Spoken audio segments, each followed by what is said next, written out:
ਆਤਤ ਪਾਵਨ ਭਗਤ ਵਛਲ ਕਿਰਪਾ ਦੇ ਖਜ਼ਾਨੇ ਸਤਿਗੁਰੂ ਬਾਣੀ ਗੁਰੂ ਸ਼ਬਦ ਗੁਰੂ ਗੁਰਤਾ ਗੱਦੀ ਤੇ ਸ਼ੁਭਾਏ ਮਾਨ ਰਾਜਾ ਨਰਾਜ ਭਾਨਾਨ ਭਾਨ ਦੇਵਾਨ ਦੇਵ ਉਪਮਾ ਮਹਾਨ ਜੁਗੋ ਜੁਗ ਅਟਲ ਧੰਨ ਧੰਨ ਸਾਹਿਬ ਸ੍ਰੀ ਗੁਰੂ ਗ੍ਰੰਥ ਸਾਹਿਬ ਮਹਾਰਾਜ ਗਰੀਬ ਨਵਾਜ ਪਾਤਸ਼ਾਹ ਜੀ ਦੀ ਅਪਰੰਪਾਰ ਕਿਰਪਾ ਰਹਿਮਤ ਬਖਸ਼ਿਸ਼ ਹੋ ਰਹੀ ਹੈ। ਸਤਿਗੁਰੂ ਸੱਚੇ ਪਾਤਸ਼ਾਹ ਜੀ ਦੇ ਪਾਵਨ ਪਵਿੱਤਰ ਅਸਥਾਨ ਗੁਰਦੁਆਰਾ ਸਾਹਿਬ ਭਾਈ ਮੂਲਾ ਜੀ ਨਗਰ ਸੰਗਲ ਸੋਹਲ ਜਲੰਧਰ ਦੀ ਧਰਤੀ ਉੱਤੇ ਆਪਾਂ ਗੁਰੂ ਪਿਆਰ ਵਿੱਚ ਗੁਰੂ ਕੀ ਸੰਗਤ ਰੂਪ ਵਿੱਚ ਜੁੜ ਬੈਠੇ ਹਾਂ। ਸਤਿਗੁਰੂ ਜੀ ਦੀ ਦਇਆ ਦਾ ਸਦਕਾ ਮਹਾਂਪੁਰਖ ਭਾਈ ਮੂਲਾ ਸਾਹਿਬ ਜੀ ਤਿਨਾਂ ਦੇ ਸਾਲਾਨਾ ਜੋੜ ਮੇਲੇ ਦੇ ਸੰਬੰਧ ਦੇ ਵਿੱਚ ਗੁਰਮਤਿ ਦੇ ਸਮਾਗਮਾਂ ਦੀ ਆਰੰਭਤਾ ਕਈ ਦਿਨਾਂ ਤੋਂ ਹੋਈ ਹੈ। 3 ਰੋਜ਼ ਤੋਂ ਆਪ ਜੀ ਜੁਗੋ ਜੁਗ ਅਟਲ ਧੰਨ ਧੰਨ ਸਾਹਿਬ ਸ੍ਰੀ ਗੁਰੂ ਗ੍ਰੰਥ ਸਾਹਿਬ ਮਹਾਰਾਜ ਸੱਚੇ ਪਾਤਸ਼ਾਹ ਜੀ ਦੀ ਧੁਰ ਕੀ ਬਾਣੀ ਦੇ ਅਖੰਡ ਪਾਠ ਸਾਹਿਬ ਸਤਿਗੁਰੂ ਦੇ ਚਰਨਾਂ ਦਾ ਓਟ ਆਸਰਾ ਲੈਂਦਿਆਂ ਅਰਦਾਸ ਕਰਦਿਆਂ ਪ੍ਰਾਰੰਭ ਕੀਤੇ ਗਏ। ਆਦ ਮੱਧ ਅੰਤ ਭੋਗਾਂ ਤੱਕ ਗੁਰੂ ਕੀ ਬਾਣੀ ਗੁਰੂ ਕੇ ਗ੍ਰੰਥੀ ਸਿੰਘਾਂ ਨੇ ਆਪ ਜੀ ਨੂੰ ਸਰਵਣ ਕਰਵਾਈ ਹੈ। ਥੋੜਾ ਸਮਾਂ ਪਹਿਲਾਂ ਸਤਿਗੁਰੂ ਜੀ ਦੀ ਇਸ ਰੱਬੀ ਬਾਣੀ ਦੇ ਸ੍ਰੀ ਅਖੰਡ ਪਾਠ ਸਾਹਿਬ ਜੀ ਦੇ ਭੋਗ ਪਾਏ ਗਏ ਹਨ। ਵਡਭਾਗੀ ਰੂਹਾਂ ਨੇ ਸਤਿਗੁਰੂ ਜੀ ਦੀ ਪਾਵਨ ਪਵਿੱਤਰ ਹਜ਼ੂਰੀ ਅੰਦਰ ਬੈਠ ਕੇ ਭੋਗ ਦੇ ਸ਼ਲੋਕਾਂ ਨੂੰ ਸਰਵਣ ਕੀਤਾ ਹੈ, ਆਨੰਦ ਮਾਣਿਆ ਹੈ। ਸਤਿਗੁਰੂ ਨੌਵੇਂ ਪਾਤਸ਼ਾਹ ਜੀ ਦੇ ਵੈਰਾਗਮਈ ਸ਼ਲੋਕ ਰਾਗਮਾਲਾ ਦਾ ਪਾਠ ਸਰਵਣ ਕਰਕੇ ਸੰਗਤਾਂ ਨੇ ਲਾਹਾ ਲਿਆ ਹੈ। ਉਪਰੰਤ ਗੁਰਮੁਖ ਪਰਿਵਾਰ ਦੇ ਵੱਲੋਂ ਜਿਵੇਂ ਹੁਕਮ ਹੋਇਆ ਭਾਈ ਹਰਵਿੰਦਰ ਸਿੰਘ ਜੀ ਲਾਡੀ ਜਿਨ੍ਹਾਂ ਦੇ ਨਾਲ ਦਾਸ ਦਾ ਕਾਫੀ ਲੰਮੇ ਸਮੇਂ ਤੋਂ ਵਾਹ ਵਾਸਤਾ ਹੈ, ਬੜਾ ਪਿਆਰ ਹੈ। ਇਸੇ ਤਰ੍ਹਾਂ ਭਾਈ ਬਲਜੀਤ ਸਿੰਘ ਮੰਡ ਨਗਰ ਤੋਂ ਇਹਨਾਂ ਗੁਰਮੁਖਾਂ ਨੇ ਹੁਕਮ ਕੀਤਾ ਸੀ ਕਿ ਸਾਲਾਨਾ ਜੋੜ ਮੇਲੇ 'ਤੇ ਇਸ ਵਾਰ ਵੀ ਪਹੁੰਚਣਾ ਹੈ, ਕਿਉਂਕਿ ਆਪ ਜੀ ਨੂੰ ਪਤਾ ਹੈ ਪਿਛਲੇ ਕਈ ਸਾਲ ਹੋ ਗਏ ਹਰ ਵਾਰੀ ਆਪ ਜੀ ਦੇ ਦਰਸ਼ਨ ਇਸ ਮੰਚ ਤੋਂ ਇਸੇ ਨਿਯਤ ਦਿਨ ਦੇ ਉੱਤੇ ਸੰਗਤਾਂ ਦੇ ਹੁਕਮ ਮੁਤਾਬਕ ਗੁਰੂ ਕਿਰਪਾ ਦੁਆਰਾ ਕਰੀਦੇ ਹਨ। ਸੋ ਪ੍ਰੇਮ ਭਾਵ ਬਣਿਆ ਹੋਇਆ ਹੈ, ਹਰ ਵਾਰੀ ਗੁਰਮੁਖ ਪਿਆਰੇ ਯਾਦ ਕਰਦੇ ਹਨ। ਸਤਿਗੁਰੂ ਸੱਚੇ ਪਾਤਸ਼ਾਹ ਜੀ ਦੇ ਚਰਨਾਂ ਵਿੱਚ ਸੰਗਤ ਰੂਪ ਦੇ ਵਿੱਚ ਆਪਾਂ ਨੂੰ ਜੁੜ ਬੈਠਣ ਦਾ ਸੁਭਾਗ ਪ੍ਰਾਪਤ ਹੋ ਰਿਹਾ ਹੈ। ਬਹੁਤ ਵੱਡਿਆਂ ਭਾਗਾਂ ਦੇ ਨਾਲ ਗੁਰੂ ਕੇ ਚਰਨਾਂ ਵਿੱਚ ਅਸੰਗਤ ਕਰਨ ਦਾ ਸਮਾਂ ਮਿਲਦਾ ਹੈ। ਸਤਿਗੁਰੂ ਜੀ ਦੀ ਬਾਣੀ ਦੇ ਵਚਨ ਹਨ, ਵੱਡ ਭਾਗੀ ਹਰ ਸੰਗਤ ਪਾਵੈ, ਭਾਗਹੀਣ ਭ੍ਰਮ ਚੋਟਾਂ ਖਾਵੈ, ਬਿਨ ਭਾਗਾਂ ਸਤਸੰਗ ਨਾ ਲੱਭੈ, ਬਿਨ ਸੰਗਤ ਮੈਲ ਭਰੀਜੈ ਜੀਓ। ਬਹੁਤ ਉੱਤਮ ਕਰਮ ਹੋਣ ਤਾਂ ਸੰਗਤ ਦੇ ਵਿੱਚ ਜੁੜ ਬੈਠਣ ਦਾ, ਕਥਾ ਕੀਰਤਨ ਕਰਨ ਦਾ, ਕਥਾ ਕੀਰਤਨ ਸੁਣਨ ਦਾ ਲਾਭ ਮਿਲਦਾ ਹੈ, ਸਮਾਂ ਬਣ ਪਾਉਂਦਾ ਹੈ। ਨਹੀਂ ਤਾਂ ਗੁਰਮੁਖ ਪਿਆਰਿਓ, ਭਾਗ ਚੰਗੇ ਨਾ ਹੋਣ, ਥੋੜਾ ਪਿੱਛੇ ਕਰ, ਕੋਈ ਮਨੁੱਖ ਗੁਰੂ ਘਰ ਦੇ ਗੁਆਂਢ ਦੇ ਵਿੱਚ ਰਹਿੰਦਾ ਹੋਵੇ, ਮੰਦਰ, ਮਸਜਿਦ, ਗੁਰਦੁਆਰਾ ਸਾਹਿਬ, ਗਿਰਜੇ ਦੇ ਨਾਲ ਘਰ ਦੀ ਕੰਧ ਵੀ ਸਾਂਝੀ ਕਿਉਂ ਨਾ ਲੱਗਦੀ ਹੋਵੇ, ਧਰਮ ਅਸਥਾਨ ਉੱਤੇ ਵੱਡਿਆਂ ਭਾਗਾਂ ਤੋਂ ਬਿਨਾਂ ਜਾ ਕੇ ਮੱਥਾ ਟੇਕਣ ਦਾ ਸਮਾਂ ਨਹੀਂ ਮਿਲਦਾ, ਸਾਰੀ ਉਮਰ ਲੰਘ ਜਾਂਦੀ ਹੈ। ਤੇ ਜਿਨ੍ਹਾਂ ਦੇ ਉੱਤੇ ਸਾਹਿਬ ਜੀ ਬਖਸ਼ਿਸ਼ ਕਰਦੇ ਆ, ਕਿਰਪਾ ਕਰਦੇ ਹਨ, ਉਹ ਭਾਈ ਦੂਰ ਦੁਰਾਡਿਆਂ ਤੋਂ ਵੀ ਆ ਕੇ ਲਾਹੇ ਲੈ ਜਾਂਦੇ ਆ, ਗੁਰੂ ਚਰਨਾਂ ਵਿੱਚ ਆ ਕੇ ਜੁੜ ਕੇ ਬਹਿੰਦੇ ਆ। ਸਭ ਤੋਂ ਵੱਡੇ ਭਾਗ ਗੁਰਸਿੱਖਾਂ ਕੇ, ਜੋ ਹਰ ਚਰਨੀ ਪੜ੍ਹਤੇ ਆ, ਜਿਹੜੇ ਗੁਰੂ ਚਰਨਾਂ ਵਿੱਚ ਜਾ ਕੇ ਸੀਸ ਨਵਾਉਂਦੇ ਹਨ, ਸਿਰ ਝੁਕਾਉਂਦੇ ਹਨ। ਸਤਿਗੁਰੂ ਪਾਤਸ਼ਾਹ ਕਹਿੰਦੇ ਉਹਨਾਂ ਗੁਰਸਿੱਖਾਂ ਦੇ ਬਹੁਤ ਵੱਡੇ ਭਾਗ ਹਨ। ਵਡਭਾਗੀ ਸਾਧ ਸੰਗ ਪ੍ਰਾਪਤ, ਤਿਨ ਭੇਟਤ ਦੁਰਮਤ ਖੋਈ। ਵੱਡਿਆਂ ਭਾਗਾਂ ਦੇ ਨਾਲ ਸਾਧ ਸੰਗ ਦੀ ਪ੍ਰਾਪਤੀ ਹੁੰਦੀ ਹੈ, ਤੇ ਸਾਧ ਸੰਗਤ ਵਿੱਚ ਆ ਕੇ ਦਰਸ਼ਨ ਕਰਨ ਦੇ ਨਾਲ ਪ੍ਰਾਪਤੀ ਕੀ ਹੁੰਦੀ ਹੈ? ਦੁਰਮਤ ਖੋਈ। ਭੈੜੀ ਮੱਤ ਜਿਹੜੀ ਹੈ ਉਹ ਖੋ ਜਾਂਦੀ ਆ, ਨਾਸ਼ ਹੋ ਜਾਂਦੀ ਹੈ, ਚਲੇ ਜਾਂਦੀ ਹੈ, ਦੂਰ ਹੋ ਜਾਂਦੀ ਹੈ, ਸ਼ੁਭ ਗੁਣ ਪ੍ਰਵੇਸ਼ ਕਰ ਜਾਂਦੇ ਹਨ। ਇਹ ਪਹਿਲਾ ਅਖਰੀ ਅਰਥ ਹੈ। ਇਸੇ ਤਰ੍ਹਾਂ ਵਡਭਾਗੀ ਸਾਧ ਸੰਗ ਪ੍ਰਾਪਤ, ਤਿਨ ਭੇਟਤ ਦੁਰਮਤ ਖੋਈ। ਇੱਕ ਤਾਂ ਅਰਥ ਬਣਿਆ ਕਿ ਵੱਡਿਆਂ ਭਾਗਾਂ ਦੇ ਨਾਲ ਸਾਧ ਸੰਗ ਦੀ ਪ੍ਰਾਪਤੀ ਹੁੰਦੀ ਹੈ। ਦੂਜਾ ਅਰਥ ਕਰਾਂਗੇ ਕਿ ਜਿਨ੍ਹਾਂ ਨੂੰ ਵੱਡਿਆਂ ਭਾਗਾਂ ਦਾ ਸਦਕਾ ਆ ਸਾਧ ਸੰਗਤ ਦੀ ਪ੍ਰਾਪਤੀ ਹੋ ਗਈ, ਉਹਨਾਂ ਦੇ ਵਿੱਚ ਜਿਹੜੀ ਵੱਡ ਹੈ, ਵੱਡਾਪਣਾ ਹੈ, ਆਪਣੇ ਆਪ ਨੂੰ ਵੱਡਾ ਦਰਸਾਉਣਾ, ਮੈਂ ਕੁਝ ਹਾਂ, ਵੱਡ ਭਾਗੀ, ਉਹ ਭੱਜ ਗਈ, ਵੱਡਾਪਣਾ ਦੂਰ ਹੋ ਗਿਆ। ਵੱਡ ਭਾਗੀ ਸਾਧ ਸੰਗ ਪ੍ਰਾਪਤ, ਸਾਧ ਸੰਗ ਦੀ ਪ੍ਰਾਪਤੀ ਦੇ ਨਾਲ ਰਿਜ਼ਲਟ ਕੀ ਮਿਲਿਆ, ਨਤੀਜਾ ਕੀ ਹੋਇਆ, ਸੰਗਤ ਕਰਨ ਦਾ ਫਾਇਦਾ ਕੀ ਹੋਇਆ? ਵੱਡ ਭਾਗੀ, ਵੱਡਾਪਣਾ ਭੱਜ ਗਿਆ। ਜਿਹੜੇ ਹਉਮੈ ਹੰਕਾਰ ਨੂੰ ਚੱਕ ਕੇ ਮਨੁੱਖ ਤੁਰਿਆ ਫਿਰਦਾ ਹਰ ਵੇਲੇ ਕਿ ਮੈਂ ਕੁਝ ਹਾਂ, ਦੂਜਾ ਮੇਰੇ ਸਾਹਮਣੇ ਕੀ ਹੈ, ਉਹ ਅਹੰ ਭਾਵ, ਹਉਮੈ ਹੰਕਾਰ ਆ ਸਾਧ ਸੰਗਤ ਵਿੱਚ ਆ ਕੇ ਦੂਰ ਹੁੰਦਾ।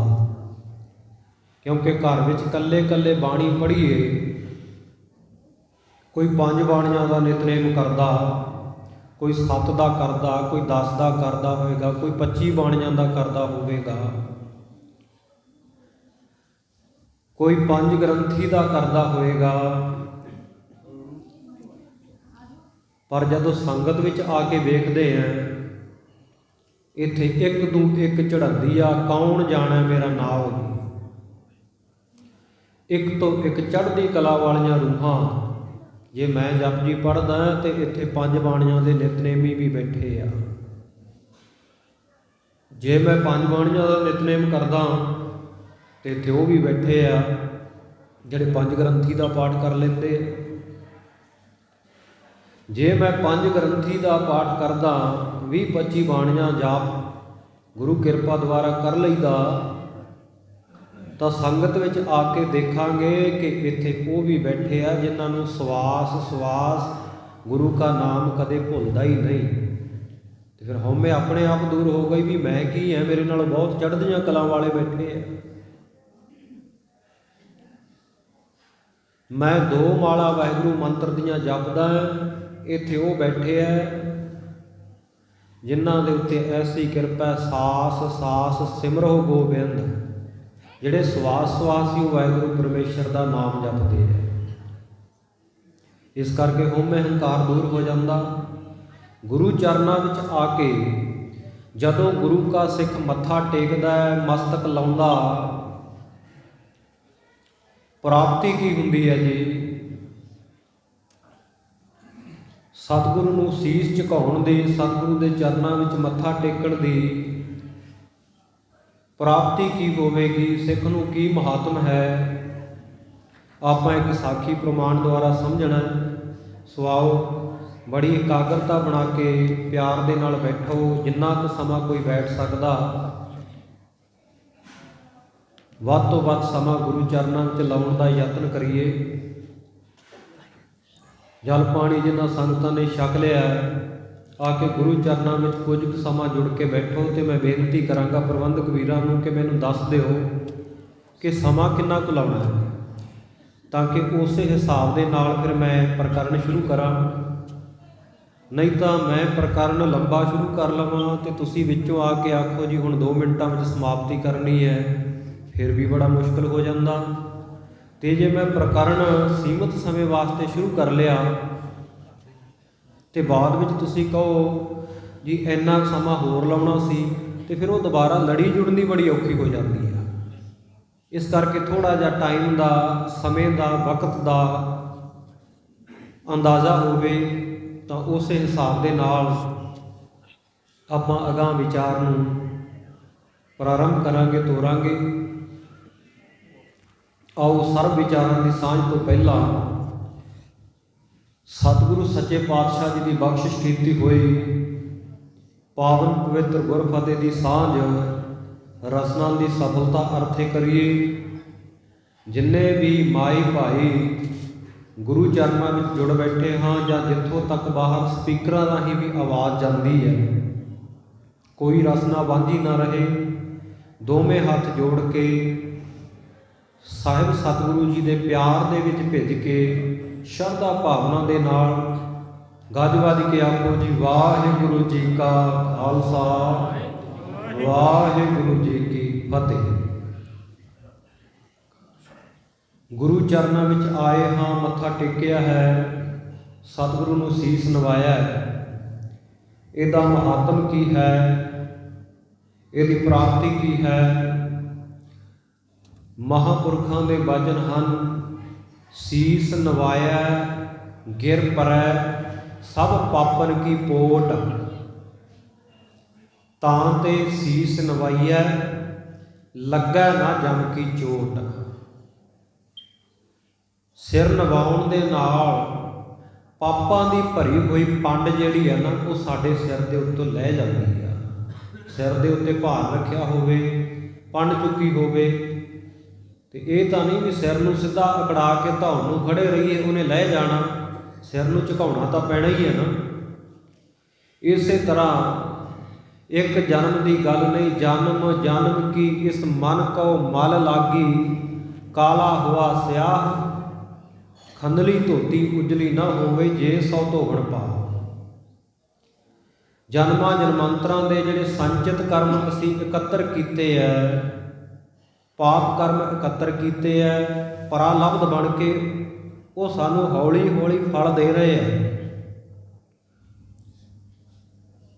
ਉਹ ਜਿਹੜੇ ਪਾਪਾਂ ਦੀ ਭਰੀ ਹੋਈ ਪੰਡ ਹੈ, ਉਹ ਜਦੋਂ ਗੁਰੂ ਚਰਨਾਂ ਵਿੱਚ ਆ ਕੇ ਆਪਾਂ ਮੱਥਾ ਟੇਕਦੇ ਹਾਂ, ਉਦੋਂ ਡਿੱਗ ਪੈਂਦੀ ਹੈ, ਲਹਿ ਜਾਂਦੀ ਹੈ। ਇਹ ਗੁਰੂ ਚਰਨਾਂ ਵਿੱਚ ਮੱਥਾ ਟੇਕਣ ਦਾ ਮਹਾਤਮ ਹੈ। ਸਤਿਗੁਰੂ ਸੱਚੇ ਪਾਤਸ਼ਾਹ ਜੀ ਦੇ ਦਰਬਾਰ ਦੇ ਵਿੱਚ ਕਾਜ਼ੀ ਸਲਾਰਦੀਨ ਆਇਆ। ਗੁਰੂ ਮਹਾਰਾਜ ਬਚਨ ਕਰ ਰਹੇ ਹੈ, ਭਾਈ ਜਿਹੜੇ ਮਸਤਕ ਦੇ ਲੇਖ ਹੈ, ਮੱਥੇ ਦੇ ਲੇਖ ਹੈ, ਇਹ ਮਿਟਦੇ ਨਹੀਂ, ਇਹਨਾਂ ਕਰਮਾਂ ਨੂੰ ਭੋਗਣਾ ਪੈਂਦਾ ਹੈ। ਲੇਖ ਨਾ ਮਿਟਾਈ ਹੈ ਸਖੀ ਜੋ ਲਿਖਿਆ ਕਰਤਾਰ। ਜੋ ਕਰਦੇ ਪੁਰਖ ਅਕਾਲ ਪੁਰਖ ਵਾਹਿਗੁਰੂ ਨੇ ਸਾਡੇ ਮੱਥੇ ਦੇ ਉੱਤੇ ਕਰਮ ਲਿਖ ਦਿੱਤੇ, ਉਹ ਮਿਟਦੇ ਨਹੀਂ ਹਨ। ਜਿਨ ਧੁਰ ਲਿਖਤ ਲਿਲਾਟ ਲਖਾਸੇ। ਮੱਥੇ ਦੇ ਉੱਤੇ ਜਿਹੜਾ ਕਰਮ ਉਕਰਿਆ ਗਿਆ, ਉਹਨੂੰ ਹਰ ਹਾਲਤ ਦੇ ਵਿੱਚ